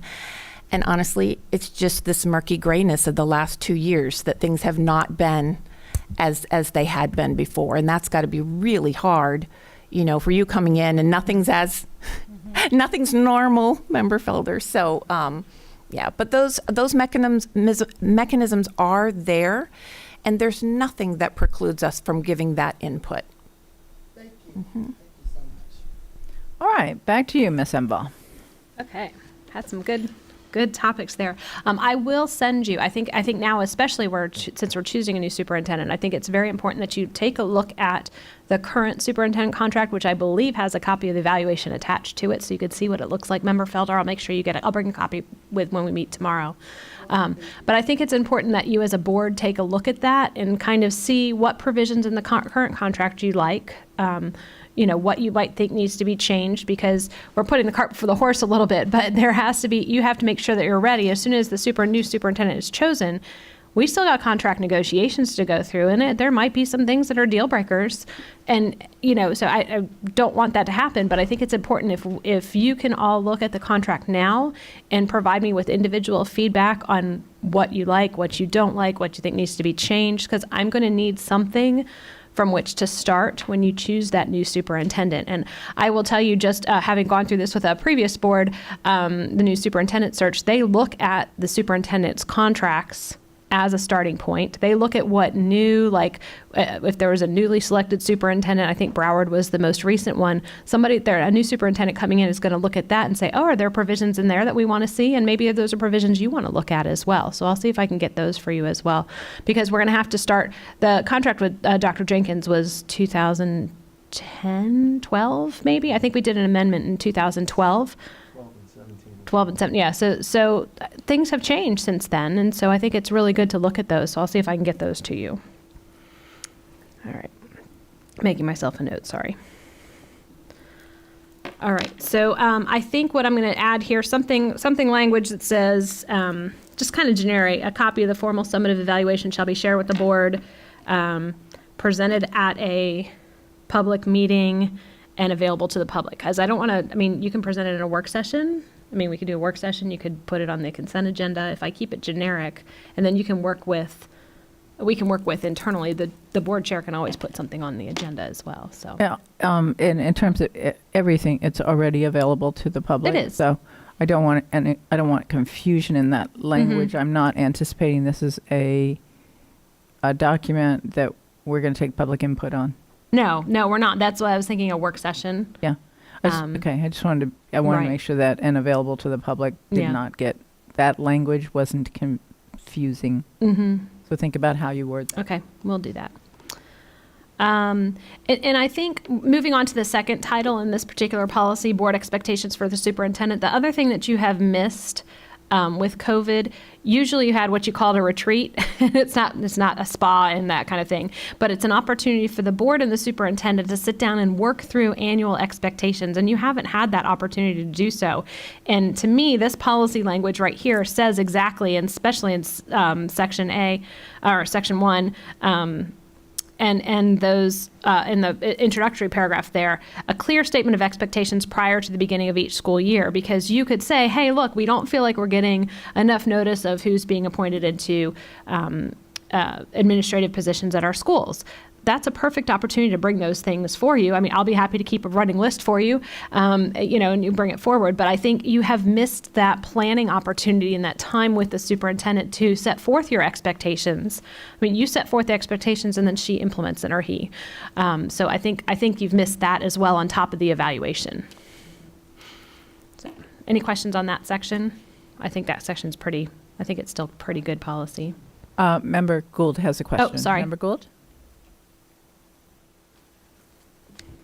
Not so much a question, but as a support of getting back to having that annual retreat discussion. It was more than just a list of things that we accumulated throughout the year. Actually, because we cover a lot of those in workshop, but it was the time for us to really discuss what our dreams were as they relate to the strategic plan and what we would like to see moving forward.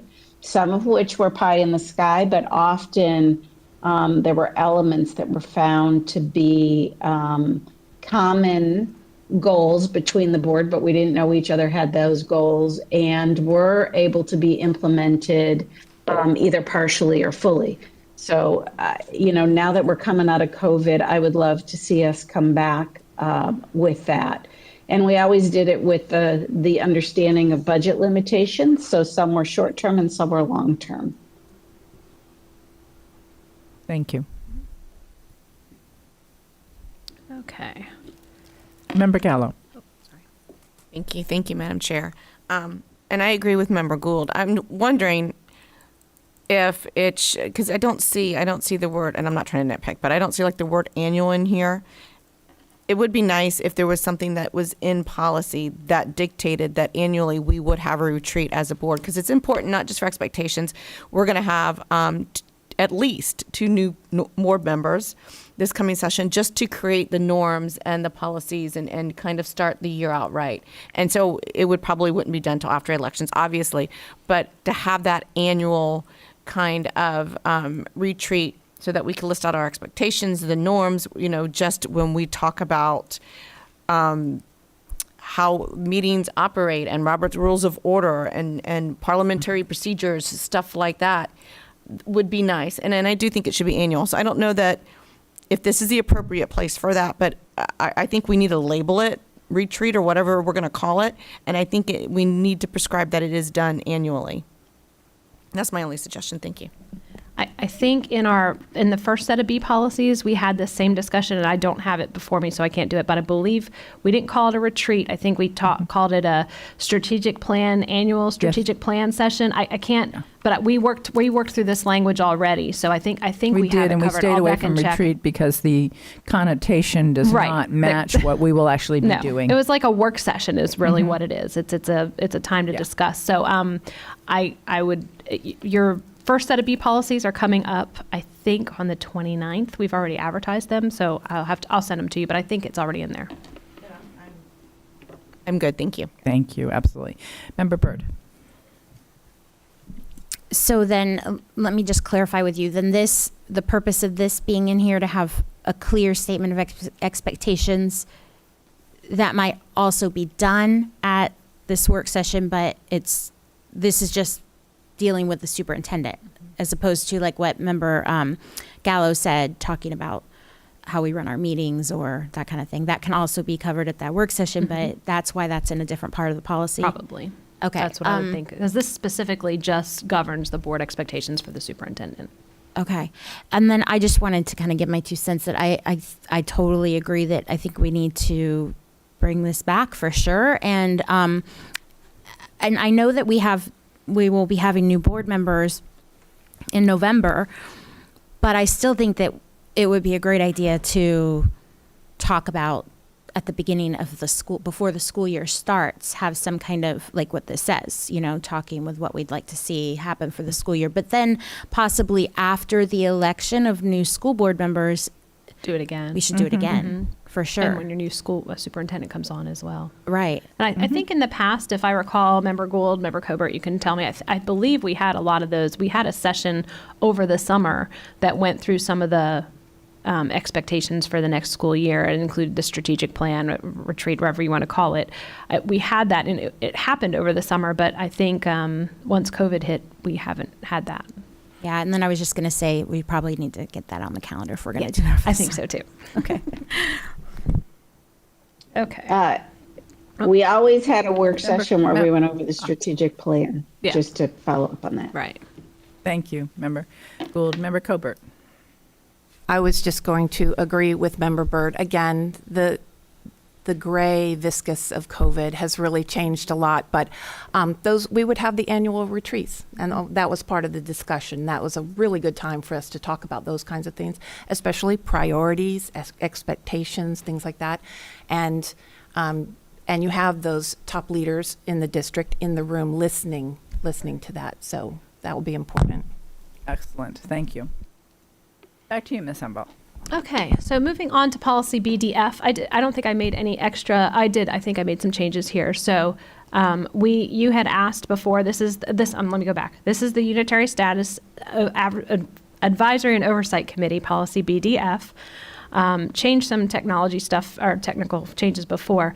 You had wondered why we had a 2-term limit. Took that out because I think you have the ability to, you want that institutional knowledge, you want that history on there. So took that out. That's the highlighted in yellow. The other thing that I changed after we talked was this last one, the termination and cessation of the USAOC. The USAOC may only be terminated upon a vote of the board, period. It is imperative that the district have the oversight of the USAOC to ensure the terms of the settlement agreement continue to be met. I think that captures everything that you said. And so our office, we are going to start reaching out to current members because at this point, because of COVID and we haven't had those, they were only appointed for 2-year terms. Everybody's going to have to be reappointed. So we also have to then figure out if we're going to stagger those reappointments. Is someone going to be 2 years, someone going to be 3 years, so that everybody's not up at the same time again. So, but it's kind of like you're initially starting it over again. So we'll work through those as well. But I wanted to let you know that is in the plan. Any questions about that policy? No. Okay. The next policy is policy BDG. And I think the only question that really came up was the settlement authority. Member Gould, I believe, had asked about looking into see if that needed to be increased. We did check with our counterparts in other districts, and everything is still right at 50. So I don't think we're going to recommend a change for that at that time. So that's there weren't any changes to that in yellow. And moving on to our policies, you have two currently. BG, we're starting with that one. That one, I believe I added, member Byrd, Vice Chair Byrd had asked if we would go ahead and add a section of rules, a definition for rule. So I took the statutory definition from section 120.52 subsection 16 and added that to the top there. I also added at the bottom of that sentence, at the end of that sentence, the board's rules are termed policies and the terms can be used interchangeably. So that way it's clear, they are rules under the statute, but they are called policies for us. Is that okay? All right. I have one question. Yes, ma'am. On this policy under 1A, and it is the fourth to the last sentence or line starts with the word under. And I'm not sure I understand why the word under is there. Oh, Under. I don't know why it is. If one is, I don't know. I think under shouldn't be there. Maybe there was No. more to it at one point. It's probably my typing quickly. I think I was going to put a statutory reference. Oh, no. Oh, no. Uh-oh. Sorry. I hit the power button instead of the delete button. But anyway, so we can strike the word Yes. under, right? Yeah, I Yes. thought there was either more there that got deleted or we could delete the word under. Sorry, I need to log back in. No, we can delete the word under. I think I was going to put a statutory reference in there, but I don't think it's needed because it's in the statutes already. So And then there are no other, I can just kind of keep us moving while you Yes. do that because we are running I a have my little hard short on copy. time. Oh, you have a hard copy? Yes. Wonderful. So there's no other changes that you've noted in this section, no. which takes us to policy BG, Yes. BG. schedule for legal advertisements. Policy BG. Yes. Okay, so we have the schedule for legal advertisements. I didn't make any changes there. What I did change was under policy maintenance. Thank you. Sorry. Teach me to not use my own computer. Let me get rid of that word under. Thank you.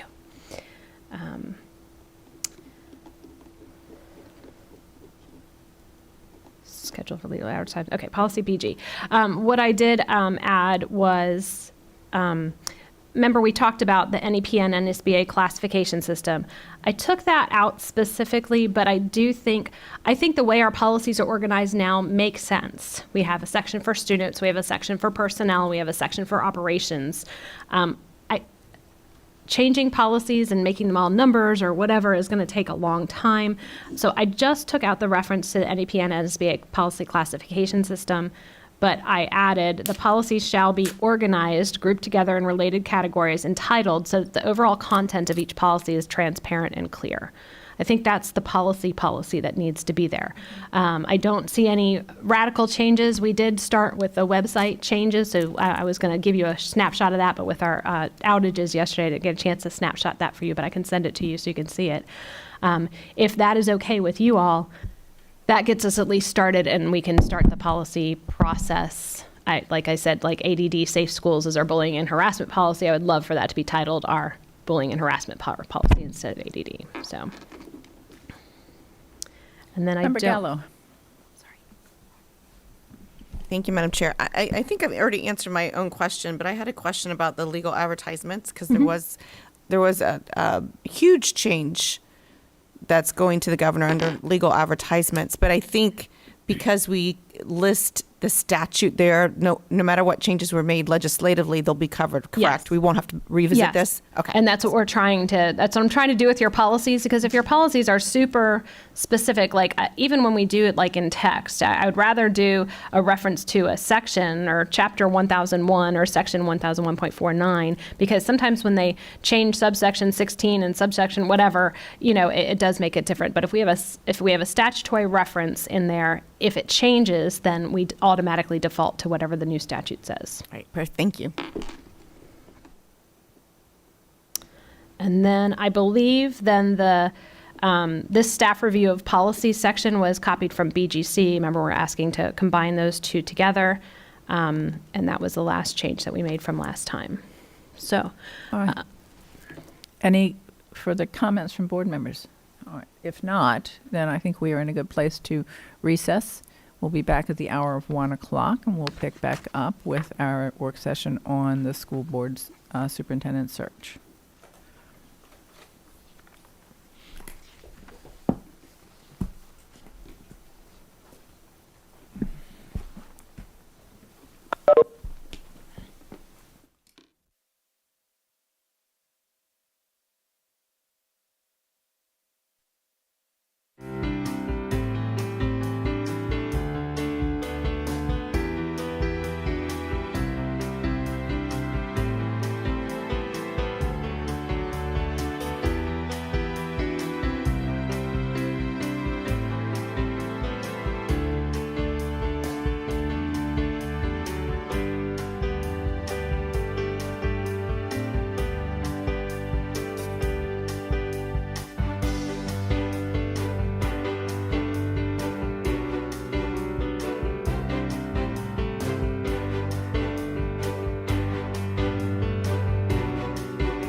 right, starting in 5.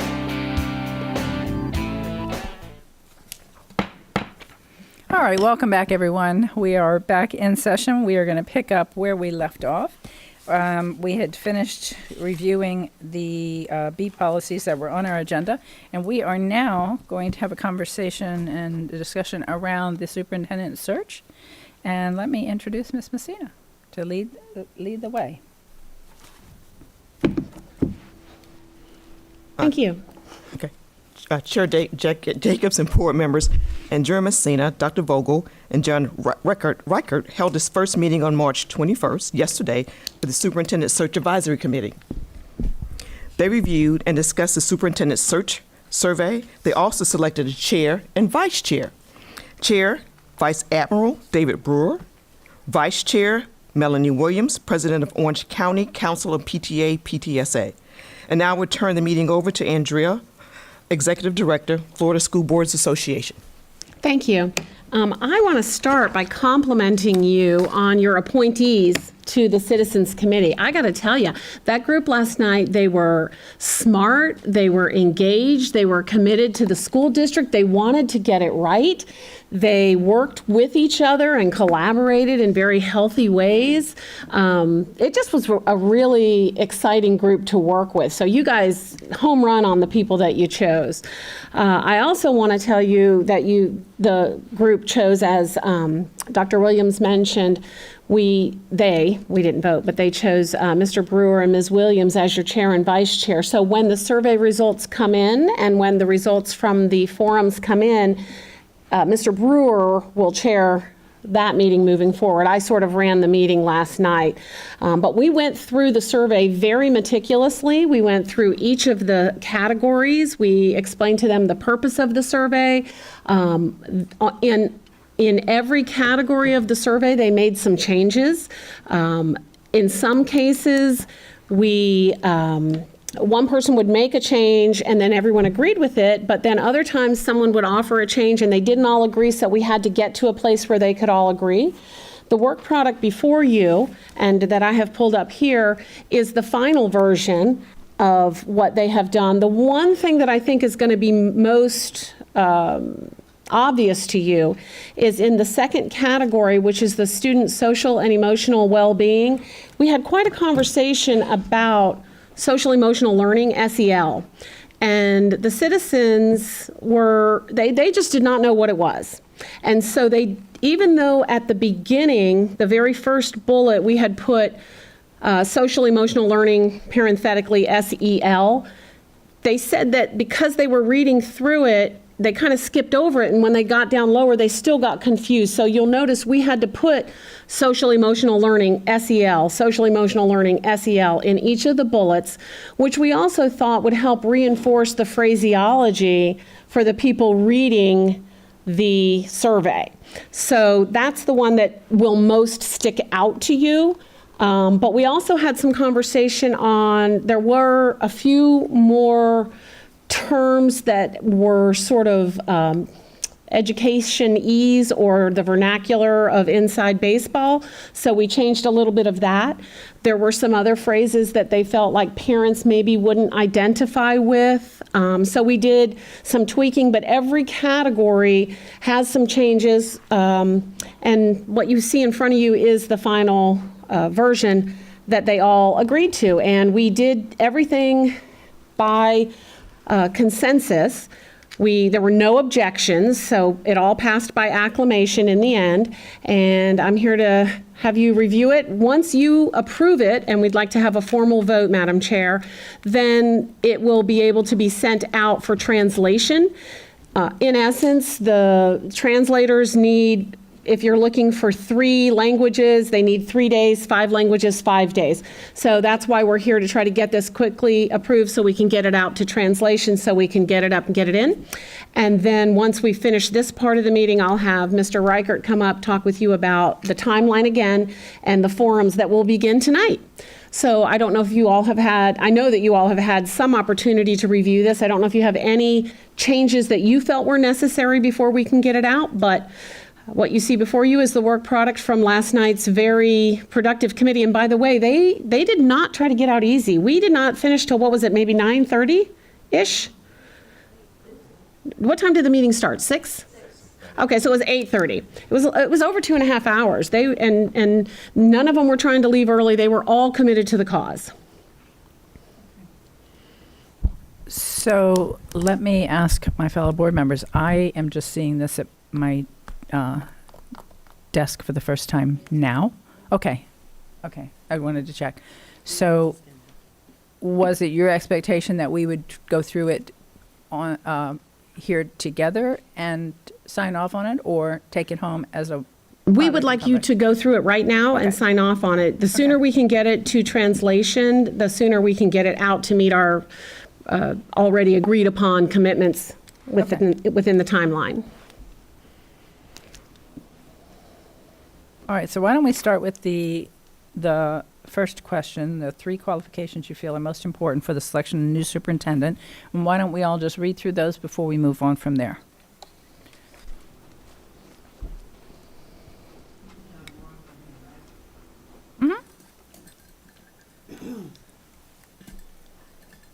Would you put me in queue, please? I'm sorry? Pam? Yes, Yes, Pam. yes. I would Would be you put happy me to in put you queue, in the please? queue. Thank Yes. you. Thank you.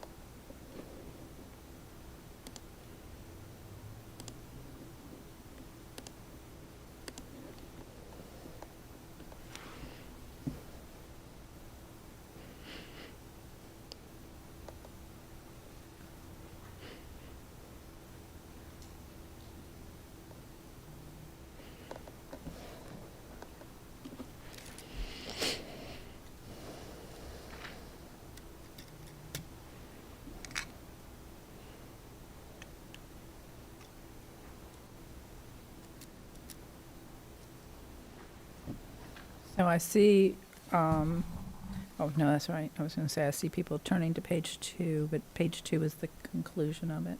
So before we move on to page 3, we'll stop and take some input here.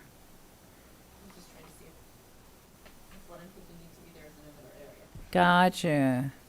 Okay. Well,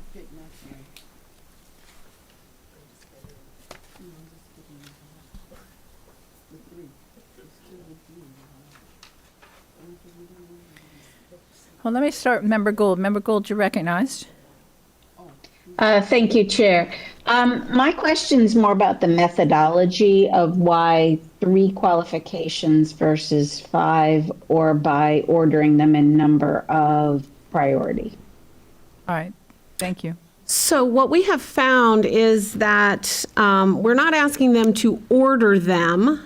We're asking them to select their top 3. But what you'll also find is in some categories, people may only list 1 or 2, check 1 or 2, because they start to read and they find the ones they like, or they read and they only checked 1 as they're going. The idea is to try to give them enough choices that they can find some with which they agree, but that we don't give them too many choices that then it's just all the answers come out with the same response rates. So by choosing 3 of 10, it will, as the results come in, we will be able to see some clear priorities in each of the areas. That answer your question? I mean, that it does. It makes sense. The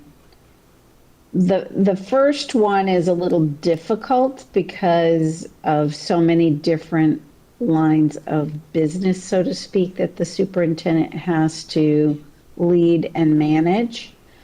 And I would find it hard to only have 3 there when others may have the same weight.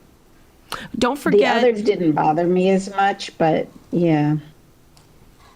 And Board Member Gould, don't forget, you have a great deal more knowledge of what the superintendent does and the function and role both of the superintendent and the school district, where the citizens, the community, the business people don't have that same depth of knowledge, so they have key things that they will latch on to. And there actually was some conversation about that last night from the committee. Okay. All right, well, that answers my question. And I think, with the various points of input and certainly our knowledge and experience, we can bring anything we think might be a little anemic in the priorities of the superintendent. Thank you. Member Gallo. Thank you, Madam Chair. As I'm reading through these, I'm always going to go with shorter is better because I have the attention span.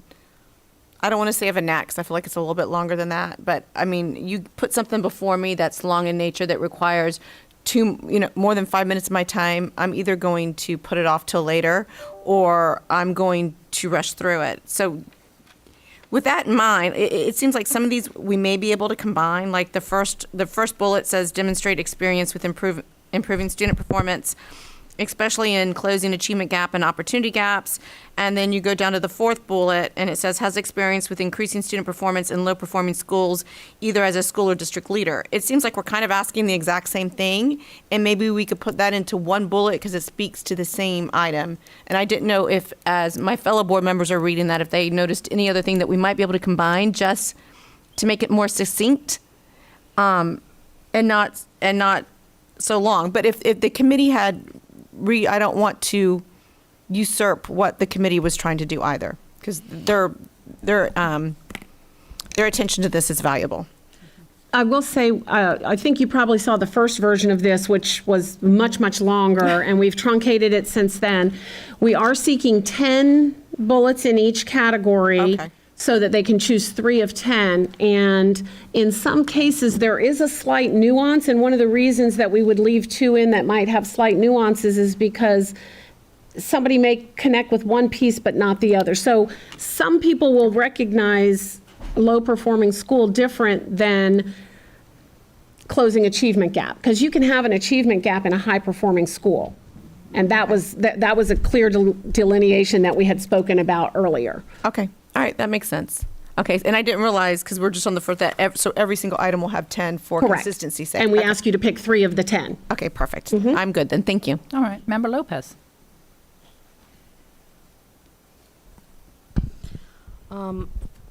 Thank you, Madam Chair.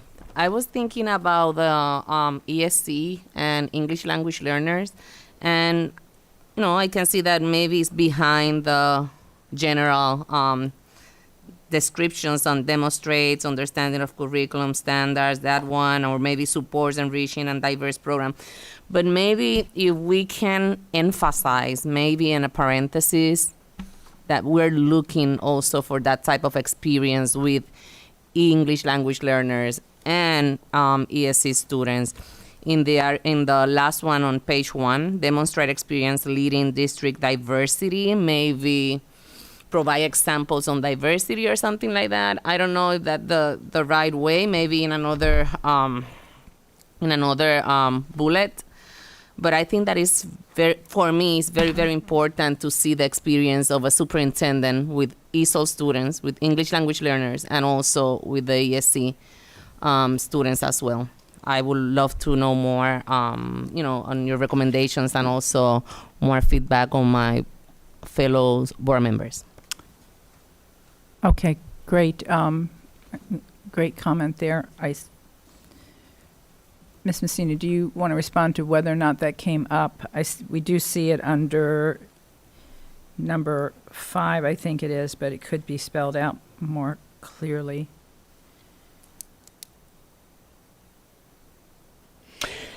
Yeah, okay. I can actually put the part that I just put in the 6th bullet that's highlighted up here.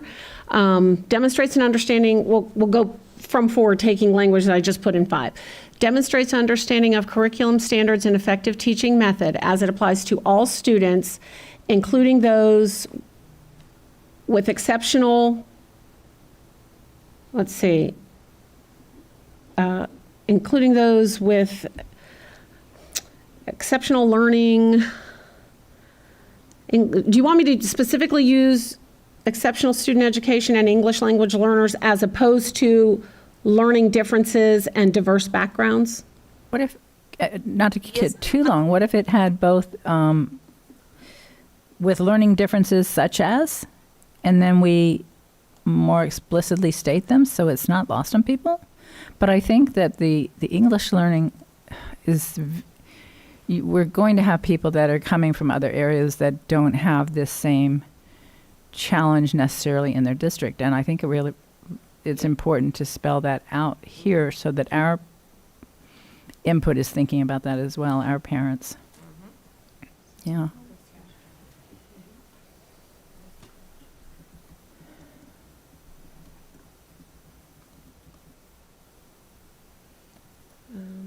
Here, I'm trying to get it right for you here so we can capture this. Because diverse backgrounds doesn't necessarily translate in people's minds to you are coming to school not understanding what the teacher is saying. That is a profound challenge that is different than, you know, I'm from Chicago and you're from Hawaii and we have different diverse backgrounds. I don't know. How's this?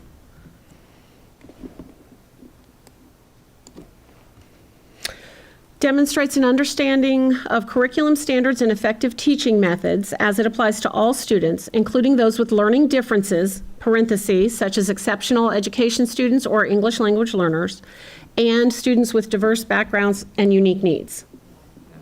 Yeah, that's good. Does that work? Yes. Okay. Member Lopez, back to you. Anything Thank further? you. Okay. Member Felder.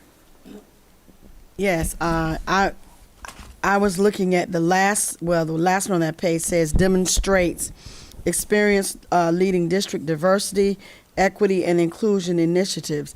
But I also had a concern with what Member Lopez said would be expelled out, because you can be diverse, but then that doesn't necessarily mean it's understood that you're an English language learner, because diverse could be from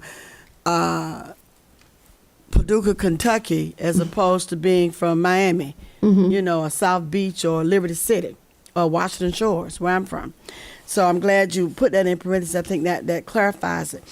And I told Bridget I just picked out like my top 3 that I liked. I just want to tell you the ones I liked. Okay. I liked all of them, Sure. but they said 3.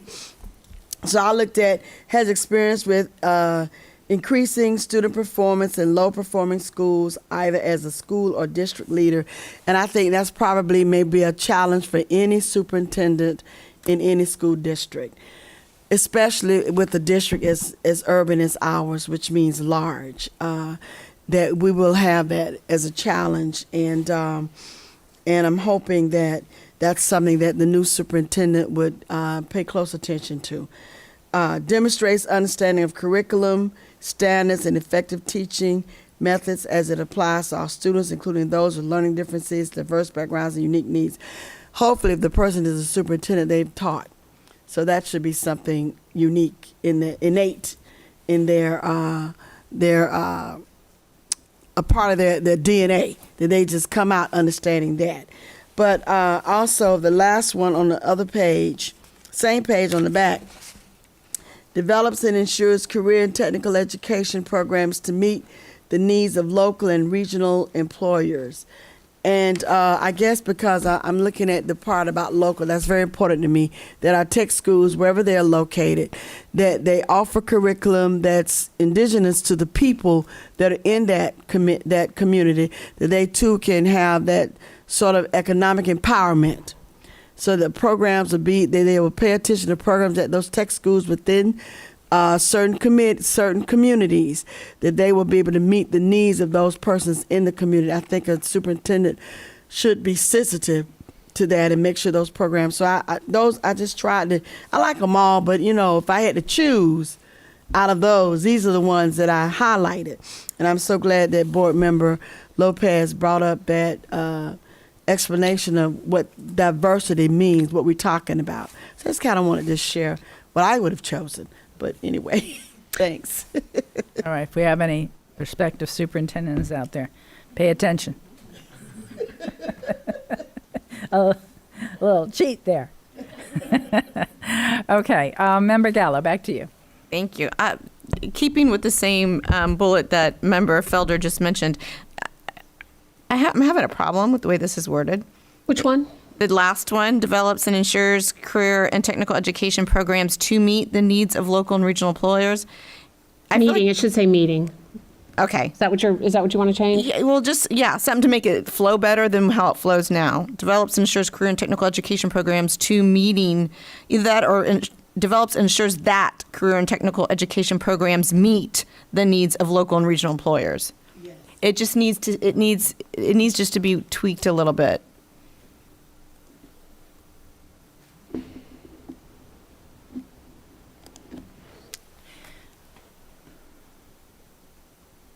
All right, develops and ensures that career and technical education programs meet the needs of local and regional employers? Yes. Okay. Thank Got you. it. Mhm.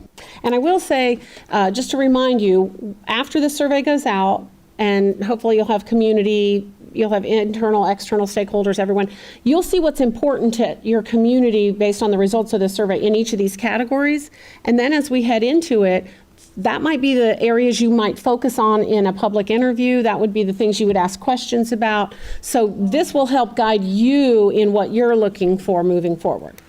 So the one other thing I would add to that same bullet, because we were talking about, and it's probably fresh on my mind because of reading, what was it? I think it was statutory language. Oh, no, I know what it was. I went back and I watched the strategic plan update from Dr. Stefanowitz, and the focus on reimagining career and technical education in a way that's more meaningful to our students. And she was also talking about some of the legislative initiatives that are really focusing on jobs that have 200%, what do you call it, poverty wage or above, and rewards for those. So anyway, listening to her talk about the different ways they're trying to design programs, internships, et cetera, is that the one thing missing here when we talk about CTE programs to meet the needs of local and regional employers, it should also be meeting the needs of our students or prospective students. And by that, not just the programs we're offering, but how we offer them. And because I think that was a major focus of, are there other opportunities that we can do with CTE, whether it's scheduling, whether it's internships that are designed slightly differently so that they better meet the needs of the students. By doing that, we're meeting the needs of the employers as well. But I just think putting students in there, being a student-centric organization makes sense. Does this meet your needs? I changed it to develops and ensures that career and technical education programs meet the needs of students and local/regional employers. Yes. Okay.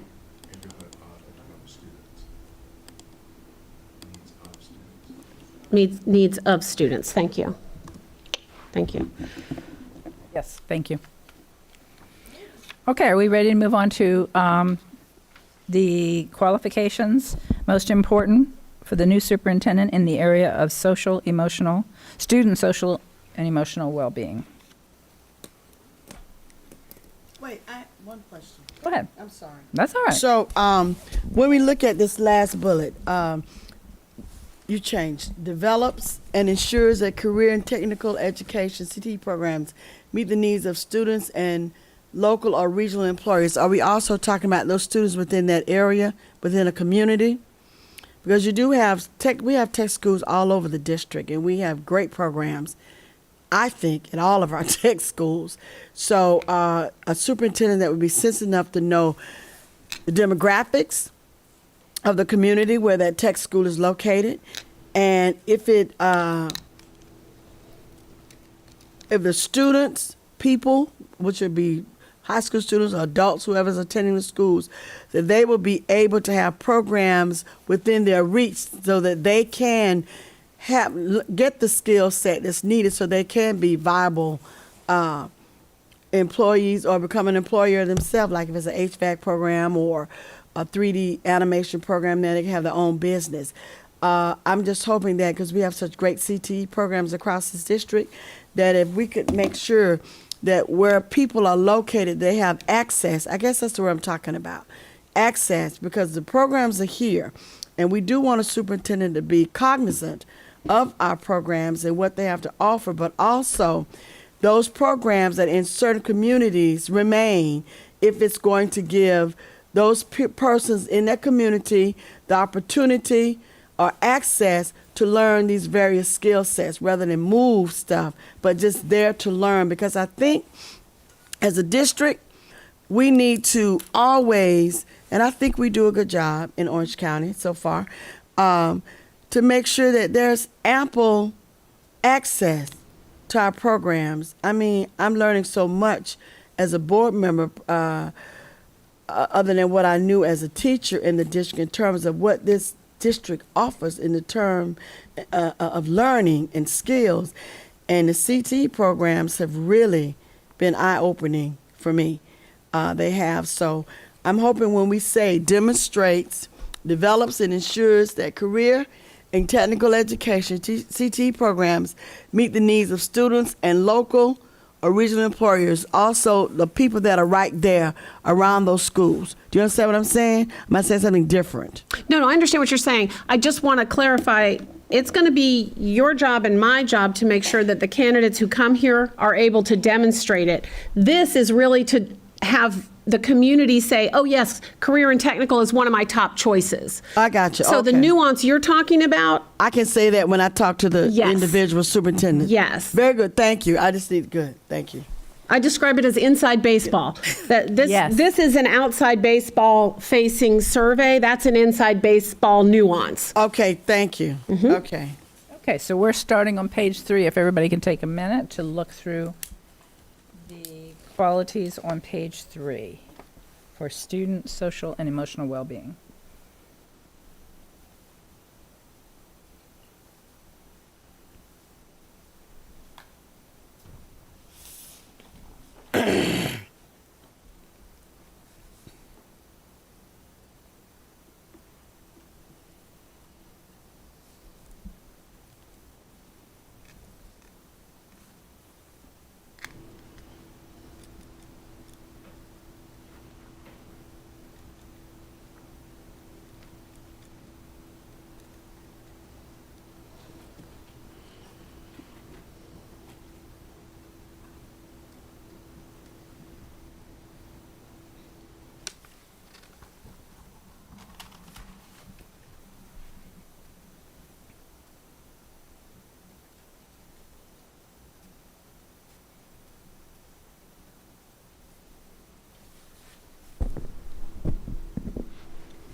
All right, I'm looking for visual clues here. Member Gallo, you've already pressed a button to be recognized. Is that correct? Is everybody else comfortable with opening up for discussion?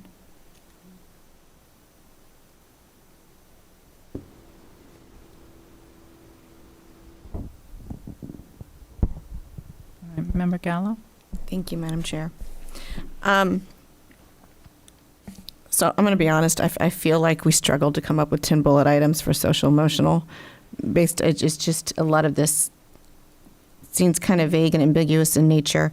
I know that we pulled these from our strategic plan because my first thought when I read it was student social emotional well-being, where's the teacher? It should say teacher and student social emotional well-being, and then I realized, well, our strategic plan says student social and emotional well-being. With that being said, I think I'm going to start at bullet 3, where it says identify and implement social emotional learning programs that are beneficial for all students. I think we need to add and employees. I know that we're referencing students here, but there's no other area or content in the survey, and correct me if I'm wrong, that really talks about the well-being of our employees. I think this is There actually is. There is? Yeah, let me find it for you. Would it be more appropriate and to it's the address it then? high-quality team, I want to say. Right, and you do mention their well-being under high-quality team. Okay, so then maybe we save that for the, okay, I'm fine with that. So do you do not want me to put employees here? No, as long as we're addressing it in another area, I'm fine with keeping it in the area. I just want to make sure that at some point in time in our survey that we were Yeah. addressing the well-being of our employees. Yes, ma'am. And I think then 1, 2, 3, 4. I'm going to be very honest. Social emotional learning is such a valuable and important part of our education. It's important to our teachers, our staff, our students. We're experiencing so much from the pandemic, so many mental health issues from the pandemic that we need all the wraparound supports, and our children and our employees need all the supports that we can provide. With that being said, social emotional learning is such a hot button within the political arena right now. And so I, at the very least, we've got to add parental input to a lot of these bullets. Like, it needs to be known that we're not doing anything that the parents wouldn't have direct knowledge of, because I'm afraid people are going to look at this and go, oh, they're trying to raise our kids. Oh, they're trying to look at what they're trying to do. And it's going to be misinterpreted. And so, like on, I think it's 1, 2, 3, 4, 5, identify social emotional learning needs and connect students and families with the appropriate counselors and services with parental input. Like, I want something in there that says that we engage the entire family for the mental well-being of our students. Is that important to you? As we engage all of us, is it important that we have an understanding of the needs of our students along with the parents, so that we're not trying to usurp their responsibility to make sure that their kid's okay? We don't want it to appear that we're trying to take over the mental health of their child, which really isn't our role. We're there to help, to assist, to make sure that that child's well, so that child can learn. Does that make sense? Am I off? So I just think that we need to, and then there was the second to the last one. It says implement pathways. I'm a little confused about pathways. That doesn't resonate to me. Like, I don't know what you would mean by pathways. And then 1, 2, 3, 4, 5. Identify social emotional learning needs and connect students and families with the appropriate counselors and services. If we could just emphasize, that families. I don't know how we do that, but I will tell you the word families was added last night. Okay, good. Because this topic came up. Families wasn't there before, Okay. and they put it in last night. If you look at the first bullet, provides a clear vision. What if I added, provides a clear vision in collaboration with parents for comprehensive social and emotional that. well-being throughout the system? And then if you drop down to the 1, 2, 3, 4th from the bottom, implements strategies to address student social, emotional, and other non-academic challenges in collaboration with parents. Yeah. Okay, I like that. Does that help? Yes, it does very much. I want everybody who's reading this to know that we collaborate, we collaborate with parents. Okay. All right, I don't know why I'm having a problem with that, but I'm having a problem with it. So can we just slow down for a second? Sure. So under the provides a clear vision for comprehensive social and emotional learning throughout the district in collaboration with parents. So, how are we doing that with parents? I understand what you're talking So I'm just trying to think, are we bringing all the parents in? Are we opening up? Okay, I see what it's, because that's saying throughout the district. In my mind, what I'm thinking of is just as we do now, if we have a child in crisis, it's already in our policy. The first thing we're going to do is pick up the phone and call that parent. Right. One is not counseling. So Okay, the so first you would bullet, like to remove? You know what I mean? Yeah. So incorporating in our curriculum Okay. I the see what you're saying. understanding of emotions and feelings, and is something we're already doing, kind of like you were mentioning earlier, that sometimes people are getting wrapped around the axis over legislation that Right. isn't really affecting anything that we're doing. Right. In this particular case, I think on the counseling, absolutely. If we're Okay. talking about counseling your child has a is in crisis. Should the parent be engaged? Should the parent be aware? Absolutely, unless the parent is the problem, and Right. Then, those of course, then we very wanna protect odd the child. situations. But yes, but I think when we're just talking about social emotional learning throughout the district, we're not talking about We're talking about very high level. high level. Yes, Yeah, we're not okay. we're not talking about suicide coach, Right. consultations or anything else. We're talking about how do we make sure that our curriculum reflects The strategic plan. Or the. yeah, and so that it's part of what we teach without necessarily having a class on social emotional learning. It's So embedded. I think It's I think it's incorporated. embedded. Yeah. Yeah. And I don't want to drag. I don't want this to become another critical race theory debate No. in society. You know, Right. because I don't think that bullet is speaking to that. Support teachers and other students advancing social schools through training and And I learning think, opportunities. I think we would all agree with that. yeah, and I think the addition with that is right here in yellow. In collaboration with parents is where it needs to be. Implement strategies to address student social, emotional, and other non-academic challenges in collaboration with parents. I think that's the appropriate place to And which add. bullet was that? That is, it's Fourth from the bottom. fourth from the bottom. And then I added parents again in the bottom one, Ms. Gallo. Partnership to programs, initiatives, and I think that's appropriate. I think that's something that we would do right now. We would work with parents in our community. So I think the addition of those two in yellow, I'm good with. I'll defer to the rest of the board for their opinion, but this makes me more comfortable with this set of questions. Yeah, I follow you. Thank you.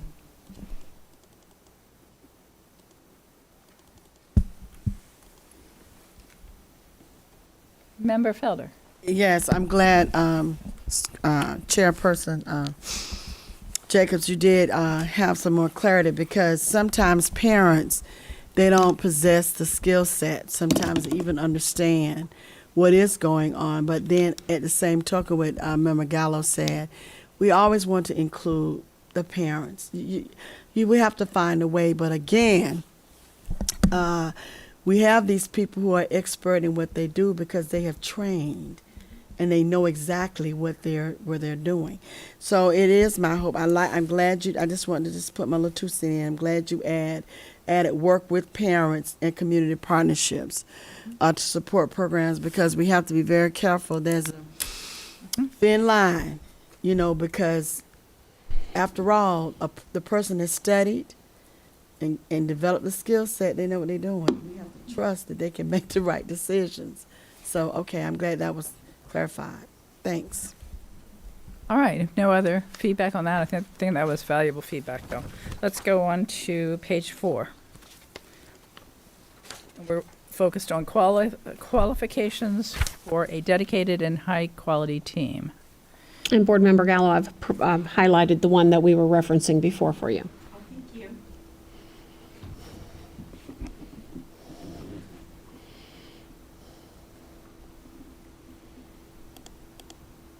Oh, yeah. I like that.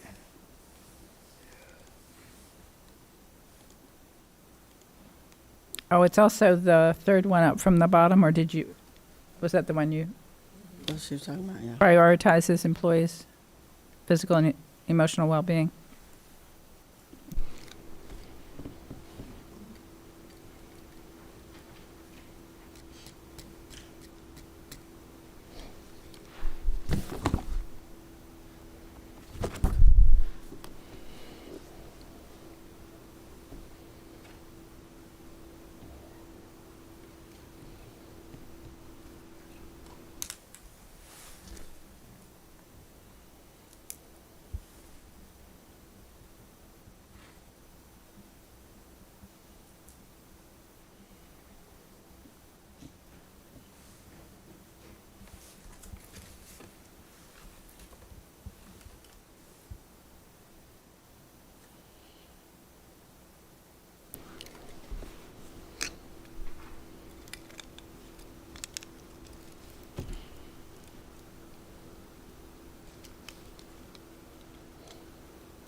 when you all are through, just push your button. Doesn't mean you necessarily want to be recognized, but then that's a way for me to know without shortchanging anyone.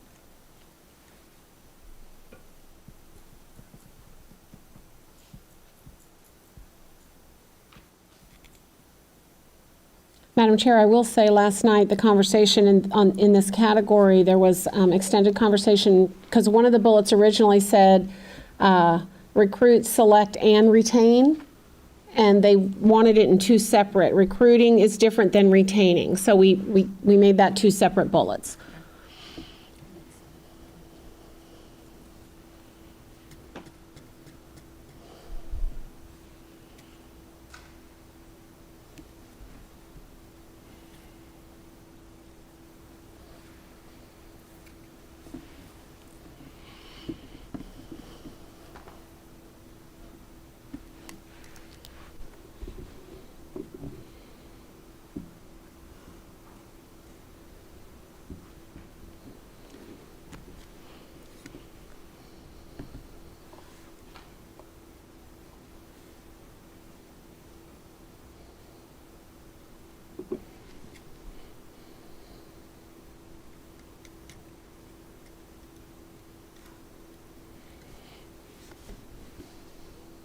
All right, any feedback on page 4?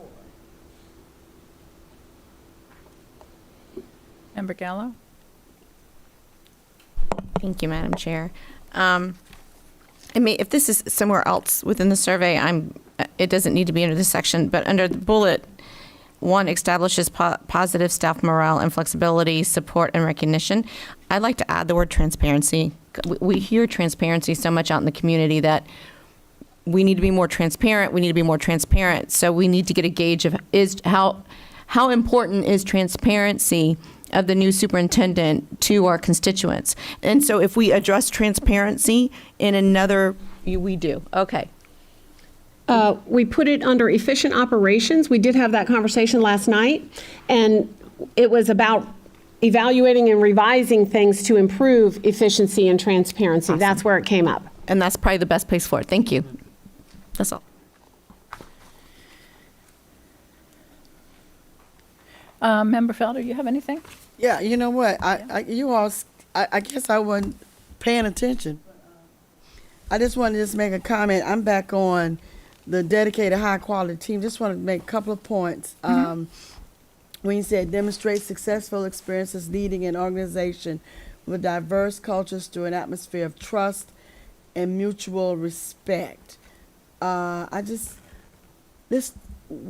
we defining trust in this regard? This is the person who takes the survey, a parent of a student, let's just say. If this is important to them, that an atmosphere of trust is there, then they will define it in their own sort of context. If a lot of people say, this is important, this is important, this is important, then you know building a culture of trust is one of those issues that your community cares a lot about. But then you all as a board are going to have to kind of quantify what that might mean to the board, the district, the superintendent, all of that. Okay, so that persons who are working, employees of the district, if something comes up, they should be able to express or at least share whatever is making them uncomfortable without any retaliation, right? Is that the same That would be thing? an assumption, sure. The reason why, and I'm hoping that, and I'm sure that the committee that we chose, I'm sure all of that's probably going to be discussed at great lengths again, I guess, at some of these meetings. But I think that's very important that the superintendent that we choose, and I believe that we will choose someone that will make that known, that when an employee has some concerns, we're a board, so if we have concerns, we're able to hash it out and rehash it out and agree or disagree, and we can have lunch later on. You know what I'm saying? We're over it, but I think that's so important. That's why I talked about the trust. What exactly does that mean? And then that's very important to me because, again, as board members have already expressed about this transparency and not business as usual. The other thing I looked at, maintains open channels, communication with stakeholders. I think our superintendent presently has done a pretty good job of that because she has a board of students from various high schools that can come in and talk and share. So I hope that is something that we take in consideration as we are choosing that. Who are our stakeholders? Who is this for? You know, and when we make that decision, we have to be able to let them know that they can be open. They can be open. So I just kind of wanted to mention that again. And Member Gallo's already emphasized about prioritizing employees' physical and emotional well-being. We just came off a pandemic. People still might not be going through, so we've already cleared that, and that's so important. But I was looking at that, and then I realized it was on the other page. I said, no, I need to say this. But I just kind of wanted to reiterate that. Thank you. Thank you. All right, thank you. Any other comments? All right. Then we are on page 5. Choosing 3 qualifications that you feel are most important in the selection of a new superintendent in the area of positive climate and safe environment.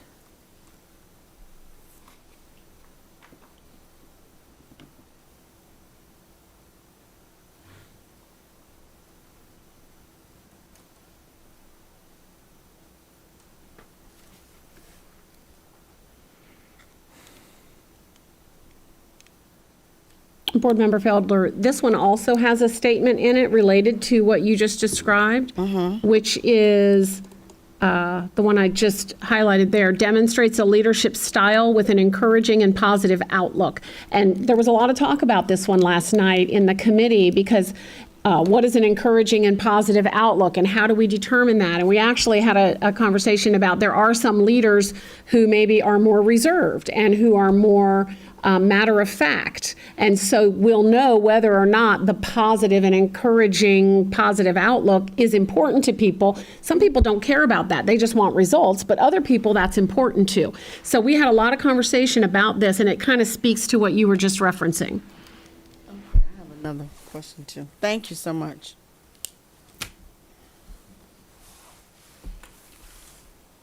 And the example we used for positive and encouraging outlook is your very own Amy Anval, just so you know.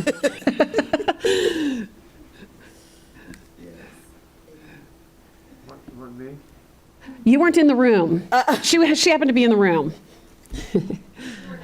Yeah.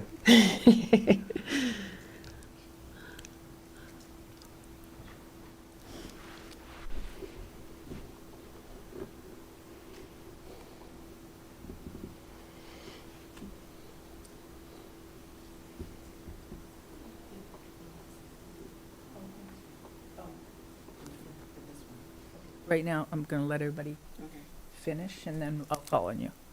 I would just We like done? to thank Bridget for making this font so large that I don't need my reading glasses to read it. I just wanted to I be on know. record. It's large here. It's large here. No one has a squint. Thank you.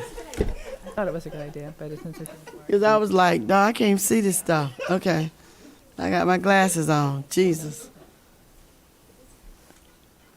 It's a big font, yes.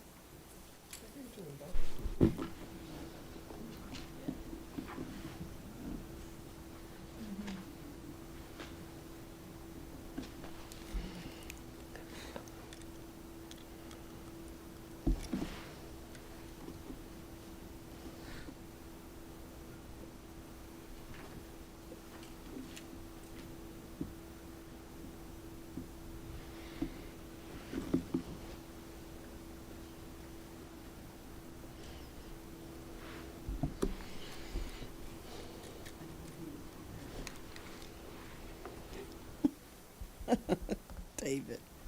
David Third. That's what I call him, David Third.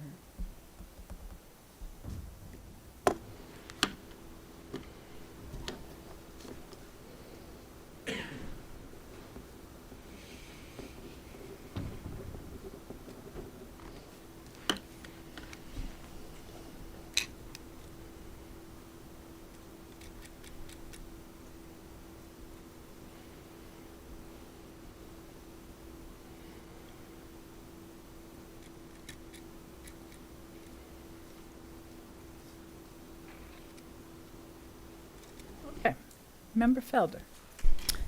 Yes, thank you. And thank you for that earlier clarification, what they talked about. I'm looking at take steps to ensure that all students, staff, and families understand how to identify the early warning signs of violence. Can you explain how is that going to be done? Talk about violence. It says, take steps to ensure that all students, this is on a positive climate and safe environment. Take steps to ensure that all students, staff, and families understand how to identify the early warning signs of violence. Were we referencing like the situation that happened at Marjorie Stone Douglas? Like if you something. When we talk about school safety, recognizing early signs of violence is a precautionary measure that districts use as a gauge. And so there is an emphasis on ensuring people know what those are, and it's parents, because it may not be happening in school, it might be happening at home. So it's making sure that parents understand the early signs, that sort of thing. Yes, ma'am. Okay. All right. I don't know where my mind was going, but after I asked the question, I said, oh. As you were speaking, it came to you. Yeah. I could tell. Okay. Thank you. Yeah. Thank you so much. Okay. Member Lopez.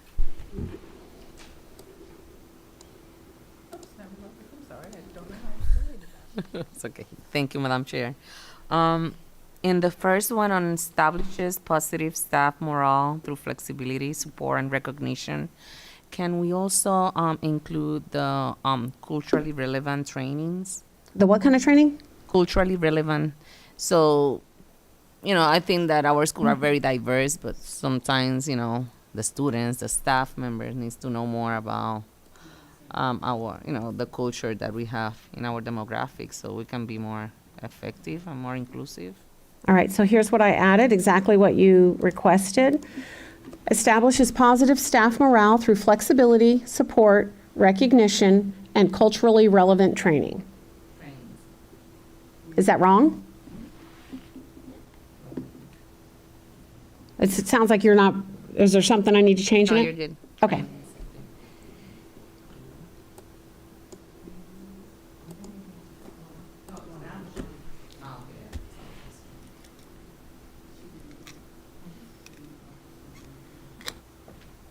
Anybody else? John? Well, we weren't expecting this, John. Yeah, sorry about that. We just wanted to look up that last one, the culturally relevant trainings, because the legislature passed up the Stop Woke Act that talked about training programs. I want to make sure that we're not within the ambit of that statute. Don't know if it has been, but I wanted to look at it just to make sure that we're not violating that by putting that in there.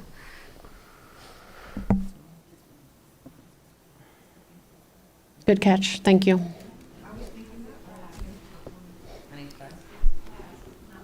Yeah, it gets signed. So by including this, are we falsely?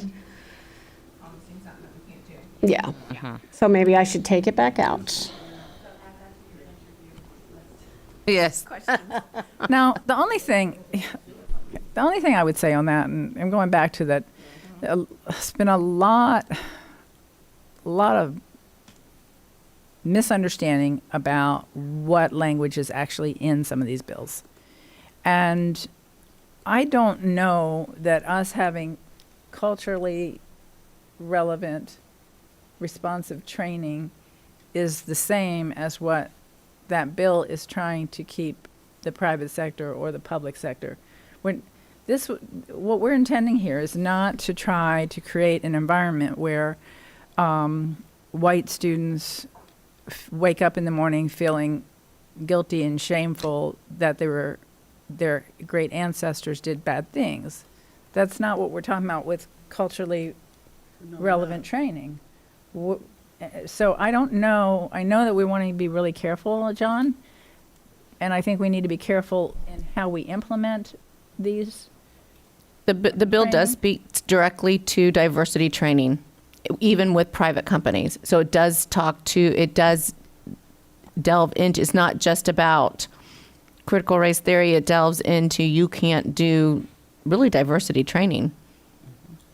So the lawyers, I mean, our lawyers look at it because Well- there's a lot to be left up to interpretation. But I know that Disney and others I don't know, because I don't know for sure, will have issues with it as well. I think the issue is certainly going to be litigated, but I wonder if in this survey, it's important enough that we put it in here, or would it serve for those people who are paying attention to that as some sort of a deterrent or trigger?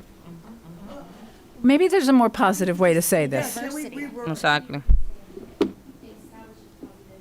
How about, and support of diverse cultures? We're not training anybody. We take out the word training. Culturally kind of throws it. Recognition Well, and training throws it and a little bit too. support for diverse cultures. Yeah. All right, that's what we'll do. And we do have diversity multiple places We do. throughout here. Right. But establishes positive staff morale through flexibility, support, recognition, and support for diverse cultures. Right. I think that meets everyone's needs, yes? And if there's one thing that I think, You said support twice. You meant to say that? no, Oh, it does say support it up here, does, yes. Establishes positive staff morale through flexibility, support, recognition, and, let's use a different word here. Yes, acceptance. That's good. What is it? Acceptance for diverse cultures. I'm going to say acceptance of. Thank you.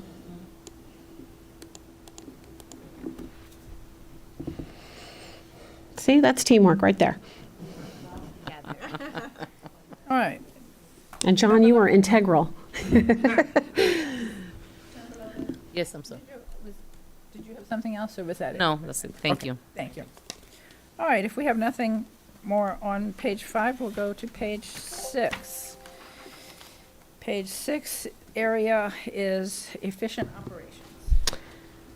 And this was the one, Member Gallo, that had the transparency in it. Right here, I'm highlighting it as a reminder. What happened?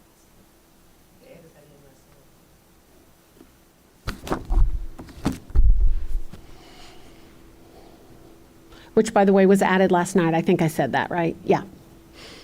Oh, yeah, I would have been shocked if somebody from the committee hadn't brought that up. Yep.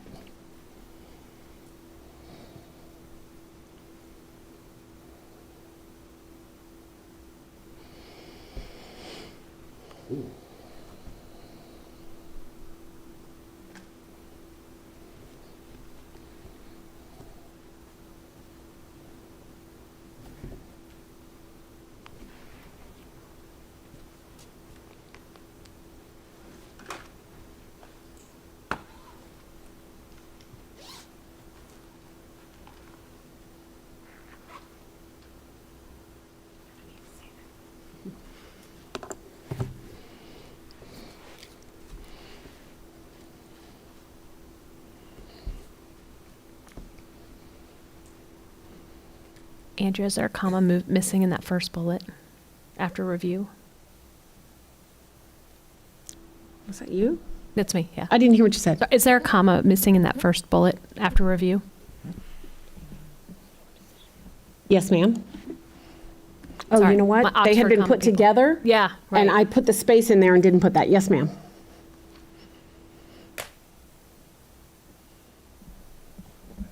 I just heard a voice from on high. I couldn't tell if it was Board Member Gould or I didn't know where it was coming from.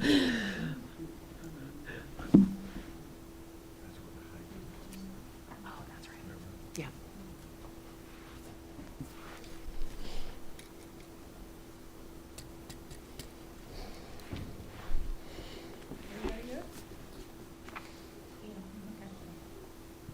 All right, I'll open it up to, we have a typo on line 1. We're going to put a space after review. Did I already fix it up here? Did, good. Comment and review, thank you. Yep. Anything else? Member Gallo? Thanks, Madam. Thank you, Madam Chair. This is more of a question, and if nobody else feels as I do, I'm fine with it. But it's our capital budget is huge. the funds that we use to build our building, that department is a huge department.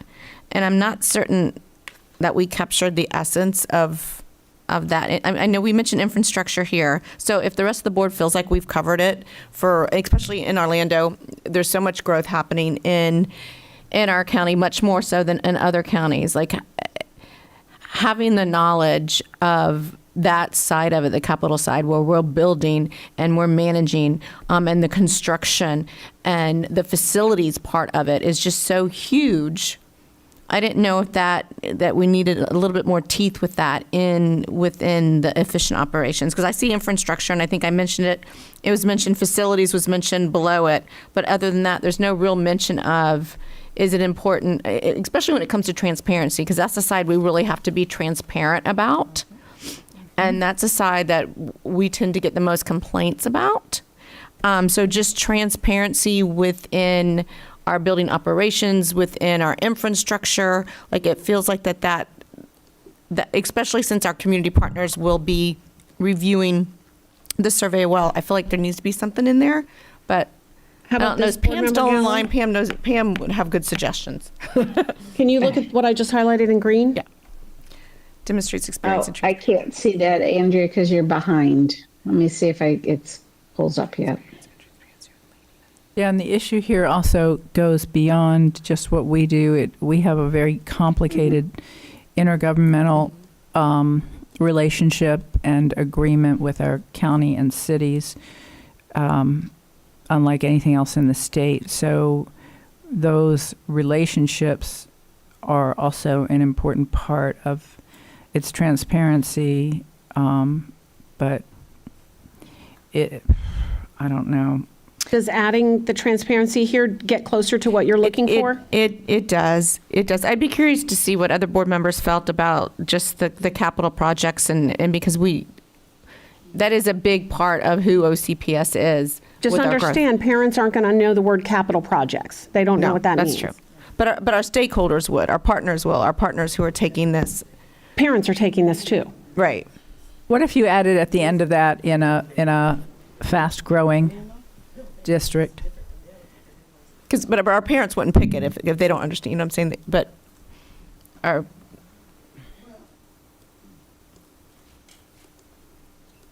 Chair Jacobs, in a fast-growing district. And then there's one other thing that comes to mind with that, now that you brought it up, is the referendum and the need for us to have somebody in who, and we talk about communication skills. Was it on this page? Fiscal practices, just the communication skills necessary to lead another referendum for the sales tax. Is that captured in here? Let me think. There was something that had.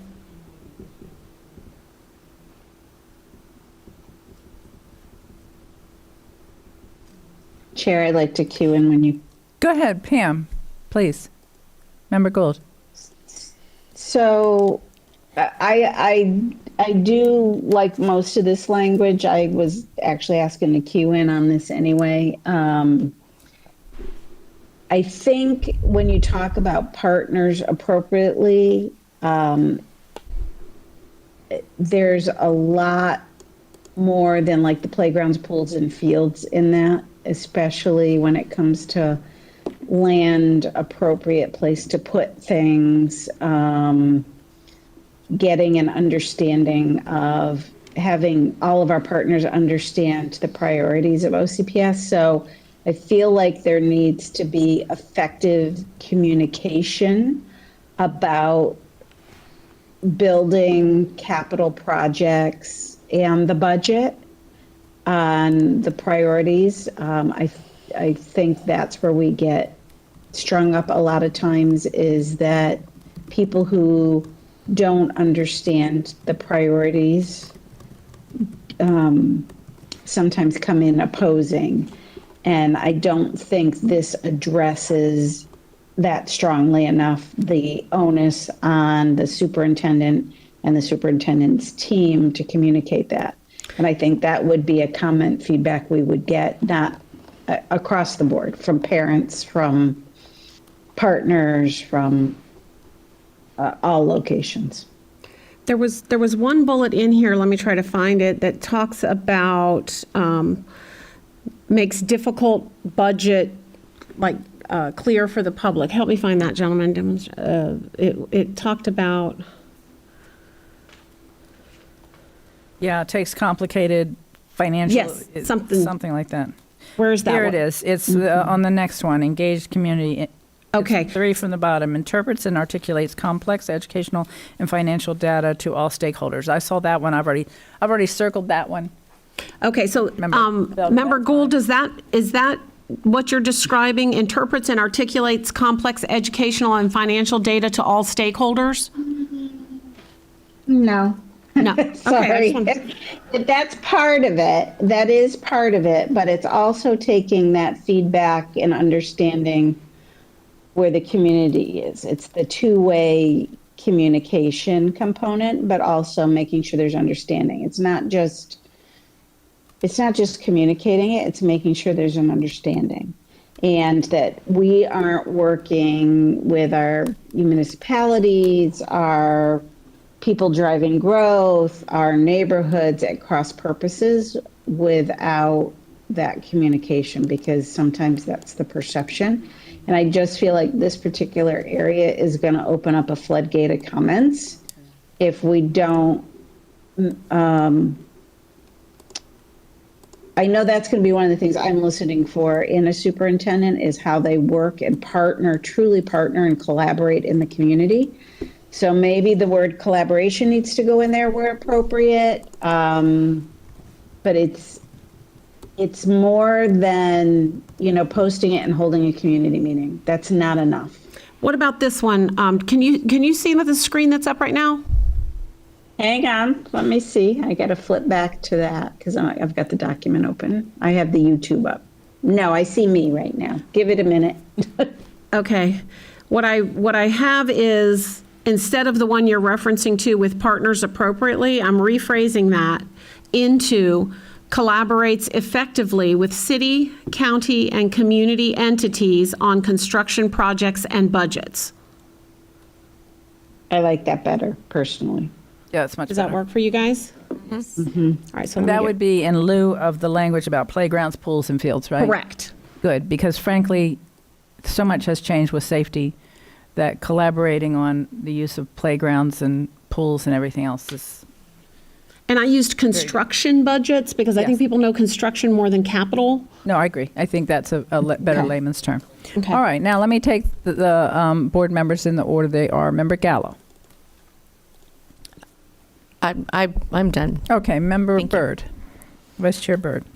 Well, I think on that one that you just took out, the playgrounds, pools, and fields, I know in my community that's a big issue that is brought up a lot with feeling like the school district is not being a good partner with community assets because they consider field houses or the gyms or the playgrounds at schools community assets. And so I would imagine that's where this may have come from. If they were sitting in the group last night, I would imagine that's where the term, the playgrounds, pools, and fields came from, because I hear that a lot in my community. Okay. So I don't know. But then on the other hand, when you say construction projects, and construction projects could include that, but I still think that that's a little bit different. But I don't know that you need to have playgrounds, pools, and fields, but Community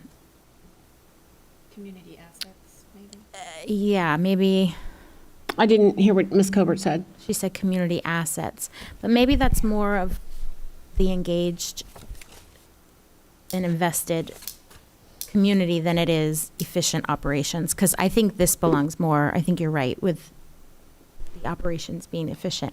And then as far as Mrs. Member Gallo said about the schools in our building program, it is big. I think that there does need to be maybe something relating to growth management. and I know we did say looking for someone who has experience with a school district of similar size, which kind of says it, but it doesn't really say it with what we deal with in Orange County. So I think it would be my preference to somewhere say like demonstrate experience with leading, supporting long range plans to build new and renovated schools and facilities, addressing growth. Did you see what we had already added there? Is that not meet your needs? No, I didn't see that. You're right. The size isn't the important thing. We could be a mammoth district if we were all Right. built out. Like Miami is much bigger. They're not struggling with this. Right, It's the rate of growth and the lack of funding. right. Does this language work for you in a fast-growing district? Yeah, that's fine. Madam Chair, someone had mentioned something about leading the tax referendum. And we were talking about putting that possibly under engaged community. Okay. I was thinking it goes here, but the board consensus seemed to be under community engagement, which makes a lot of sense. It just needs to go someplace. And it really doesn't matter if it goes any place because it's so important to this board in this district that we're going to be looking for that. Right. Well, you're going to be looking for it. That this is to determine what's important to the community. That's important to you, whether it's important to the Right. community or not. That's what I'm saying, is Yeah. whether it makes it through the community process or not, it's going to be so important to us that we're going to You all understand how and why that's important when not everyone else does. Yeah. It might be a good way for us to find out if it's important to the community. That's so true. Oh, it might be a leading indicator for us. Yes. Yeah. Because as we improve our schools, unfortunately, as we improve our schools, the number of people who see the need for it is shrinking, and the area is shrinking. It's still very important, but it's a shrinking number, so could represent a bigger challenge than we're anticipating next time around. All right. Member Felder. I think it was addressed. I just talked to Dr. Williams about you change it from the capital wording to construction so that the community could understand because they probably would not. But I also like what Member Gallo said about the transparency with everybody when improvement of schools and facilities are occurring in the district. That some people may wonder, well, what are they going to do? Improve in our district, going to get more schools here. Are they going to improve this, improve that? So I think when she mentioned about the transparency, that the community can also be a part of that because they will have some questions. I'm still getting questions about, for instance, our football field at Jones.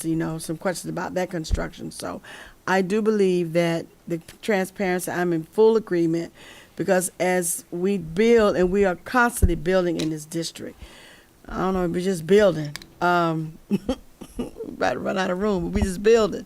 But they have these questions answered and understand how that works. So I am in agreement with that. The transparency, that should stay in. Thank you. Mm-hmm. Member Colbert. Just want to circle back to the Member Bird's comments on playgrounds, pools, and fields. So this is a continuing conversation that we have in my community as well. Our swim teams use, the community center pools or YMCA pools. A lot of, like the Pee Wee football leagues don't understand why they can't use our football fields or baseball fields are already existing. Why should a municipality have to go and build a new ball field when we have them existing when they could be used? So it is a conversation that comes up a lot, and there's got to be some solution there. So if we might add into that last line, community assets, I think that would cover that.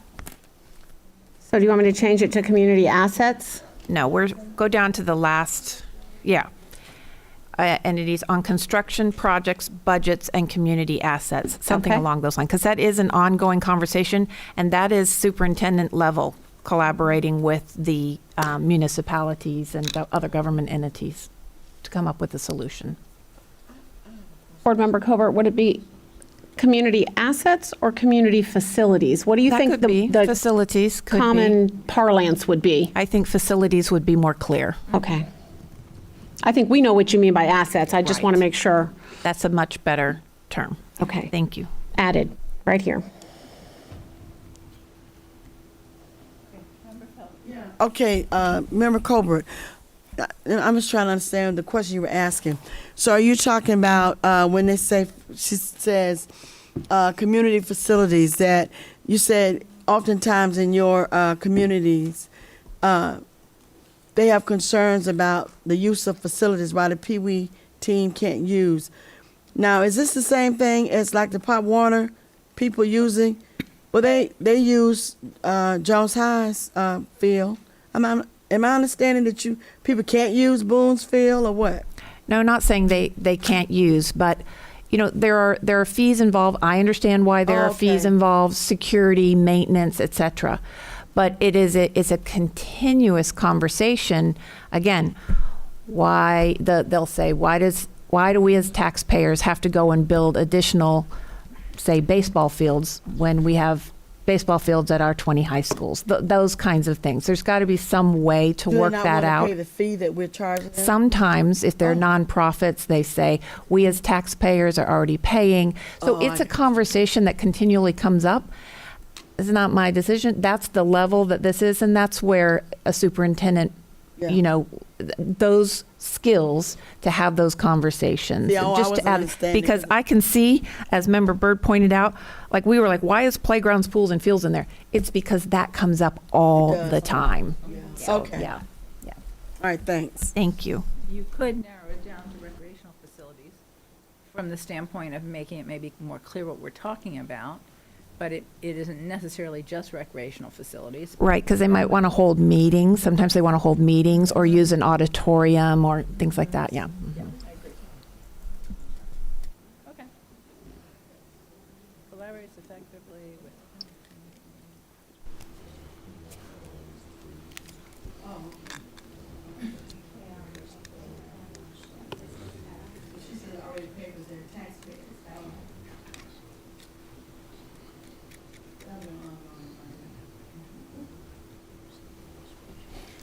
Okay, anything else on that? No, let's move on. I have a suggested bullet at the bottom here that I added on behalf of your referenda discussion. Demonstrates an ability to build support for referenda in a community. Yes. Just to be clear and straight, now the two green highlighted ones are similar enough that in order to add the referenda one, we would want to remove one of the green. So I'm looking for a recommendation from someone on which one of these you might want to suggest that we remove since they're similar. Maybe there's a way to It's combine the highly two green visible. ones. And highly visible and maintains leadership roles in. I'm with you. All right, we'll do that. There's a way to combine these sentences and get what's most important.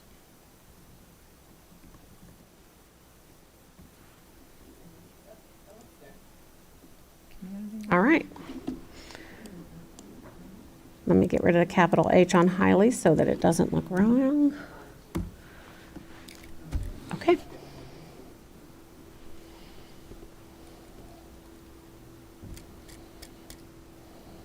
Everybody want to take a minute to look at number, at the last one here, engaged in invested communities? Yes. She jumped ahead of us and added that because we've been talking about it. She's keeping us on track, yes. Yes. Proactive.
Okay.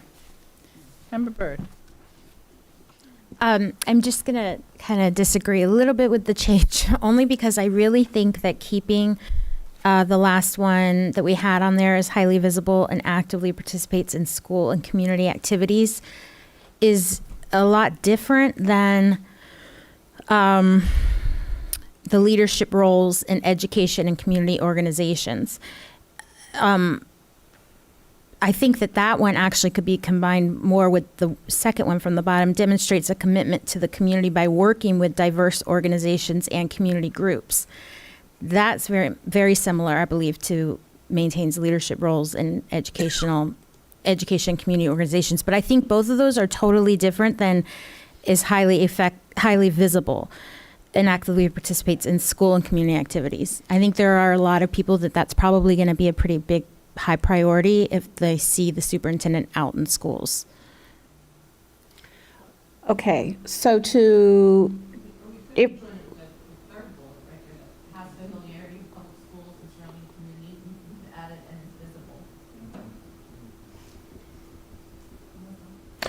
actually, they're going for two different things, and the reason I'll explain that in just a second, but let me, Board Member Byrd, what if I put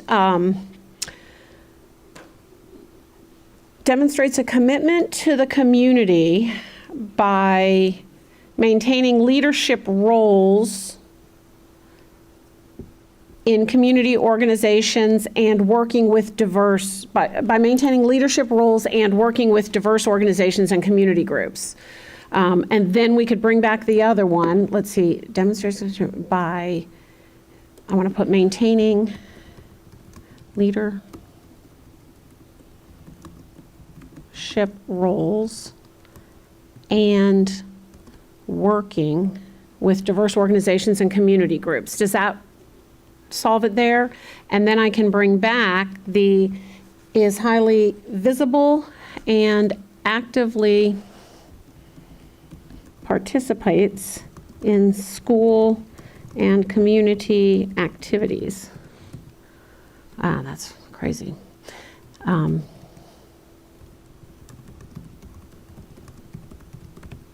And Board Member Gallo, the reason I'm saying that the next bullet is slightly different, there was a lot of discussion about that next bullet, has familiarity with Orange County Public Schools and the surrounding community, because some people thought, as we talked through it, there was some discussion about, so in some communities, people say, we want somebody who's worked their way through the system. They have familiarity with the district. We want that.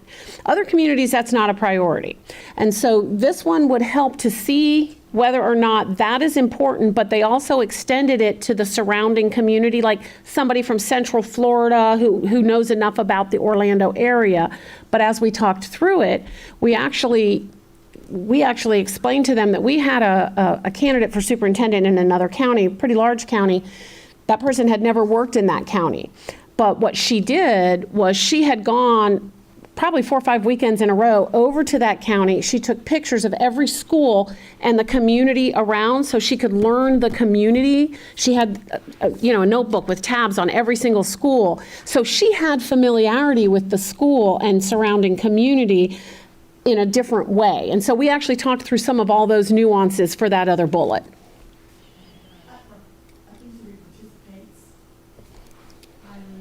Thank you.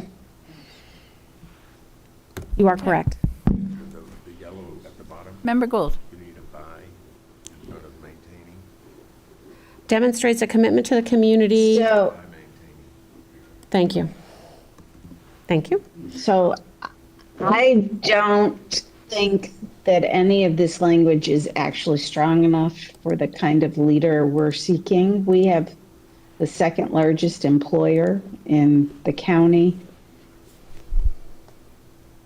and one of the most influential parts of our economic structure in the K-12 and in the certifications with technical colleges.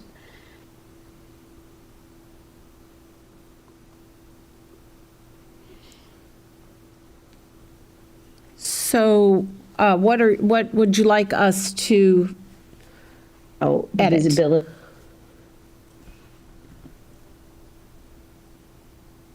Remember, this is to gauge what's important to the community. This is not the qualifications that we're advertising for. Several years. Sorry. I was just reminding you, this is to determine what's important to the community, not what we're advertising for. What you're advertising for is going to be that strong leader that I hear you describing right now. This is what we need. What this is trying to do is help determine what are the priorities of the community. But which ones would you, what pieces here can we intensify? I think it's just, yeah, I think that's what it is, intensifying one of the lines. What was the one that you just edited? Could you read that again? We just added in, demonstrates a commitment to the community by maintaining leadership roles and working with diverse organizations and community groups. So instead of leadership roles, it's maybe key leader in the community, and just flip it a little. Yep. Because maintaining is passive, right? Leading is aggressive. So now I have it demonstrates a commitment to the community by serving as a key leader and working with diverse organizations and community groups. I like that.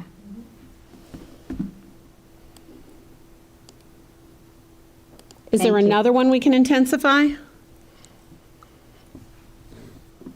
I think that covers it both internally and externally, because key groups can be, the SAC committees, it can be PTA, it can be the economic development, it can be either.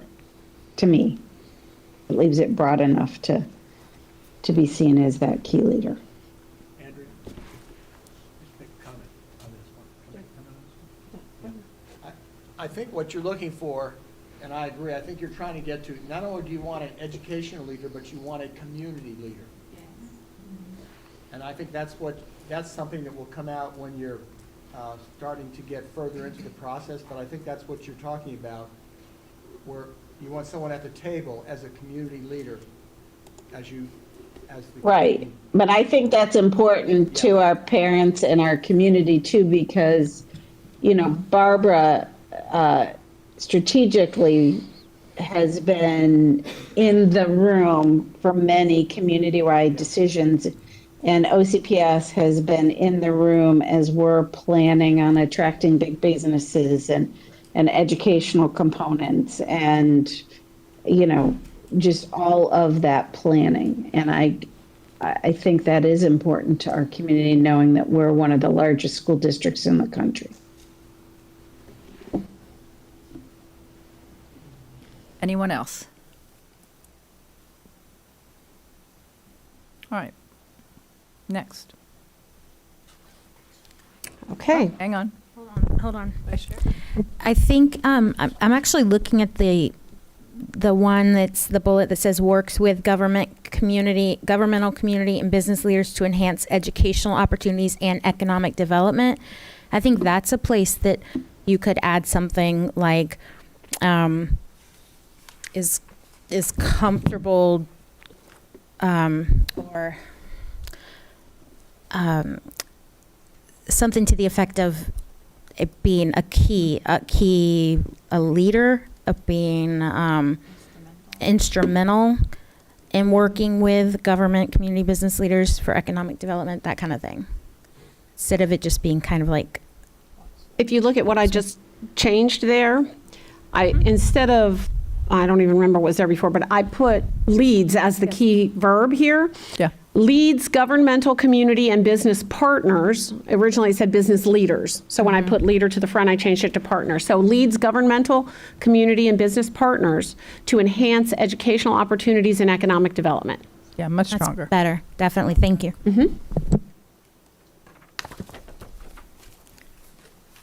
All right. I think we have completed task 1. Is there anything that we needed to do with regard to the back page? there's one thing I wanted to point out to you on the end of the survey. Heretofore, so if you had looked at the prior version, it said, was there a qualification or something that we didn't list? And if so, would you please list it? And then which of the pillars did it come under? The community group last night said that's just not a reasonable request. So we excluded that part from the survey. Wanted to point that out to you to make sure you saw that change. And then there were no other changes. Okay. And the timeline that you provided for us today. Mr. Reichert? Yes. Yes, Chair Jacobs, we just wanted to kind of give a quick review. As you know, we're starting our forums this evening. We have one tonight, one tomorrow night. Next week, I think we have 4 days of the forums, along with the Business Community Leaders Group. And then on April the 5th, I think we're doing your student forum. So we'll basically in 2 weeks be done with that. Very quickly after that, then we'll have the survey closing out on April the 8th, after it runs for basically 10 days, the online survey. Then we'll compile all the forum input, your survey input, provide that to the committee, your advisory committee, and then the advisory committee will have basically 2 weeks to massage that data, look at that data from the forums, from the survey, to come up with their recommendations to submit to the board relative to qualifications for the job description and qualities and characteristics that they pull from that survey and the forum input. And then that would bring us to the April 27th board work session, where you will then receive that. You would have received the advisory committee's input, and then you start developing your advertisement, identifying the minimum qualifications, the preferred qualifications, if any, your salary, the length of contract, all the details that we need to put into the advertisement. And then after that meeting, we're ready to advertise from May 2nd through May 20th. And then we move into a 2-week period where the board will determine if you want to move right to finalist or semifinalist. But there's a 2-week window there for us to do that, depending on the direction the board gives. If the board has finished their work on the survey today, you approve that survey by the vote that Ms. Messina would request, then we're on schedule. Our time frame is moving along, and we're progressing well. Thank you. Very good. Thank you. Yes, so at this time, Madam Chair, we actually would like official approval of the survey by the board so that we can then send it to your survey department to get it translated and distributed to your community. Excellent. Do I have a motion to approve the survey as drafted? I'd like to move that we approve the survey as amended and drafted today. Thank you. Motion by Member Colbert. Is there a second? Second. Second by Member Felder. All in favor, please say aye. Aye. Opposed? Motion carries unanimously. Aye. Thank you, Member Gould. Do you need a approval on the search timeline? Okay. All right. No, we do not. We're No, fine. you've already done that. And then All right. I'm done. I'm just going to save the file so I can get it appropriately Okay. to your team. Okay. Thank you. Thank you. Great job today, folks. Thank you. All the way around. Okay. We're good? Then this meeting is adjourned.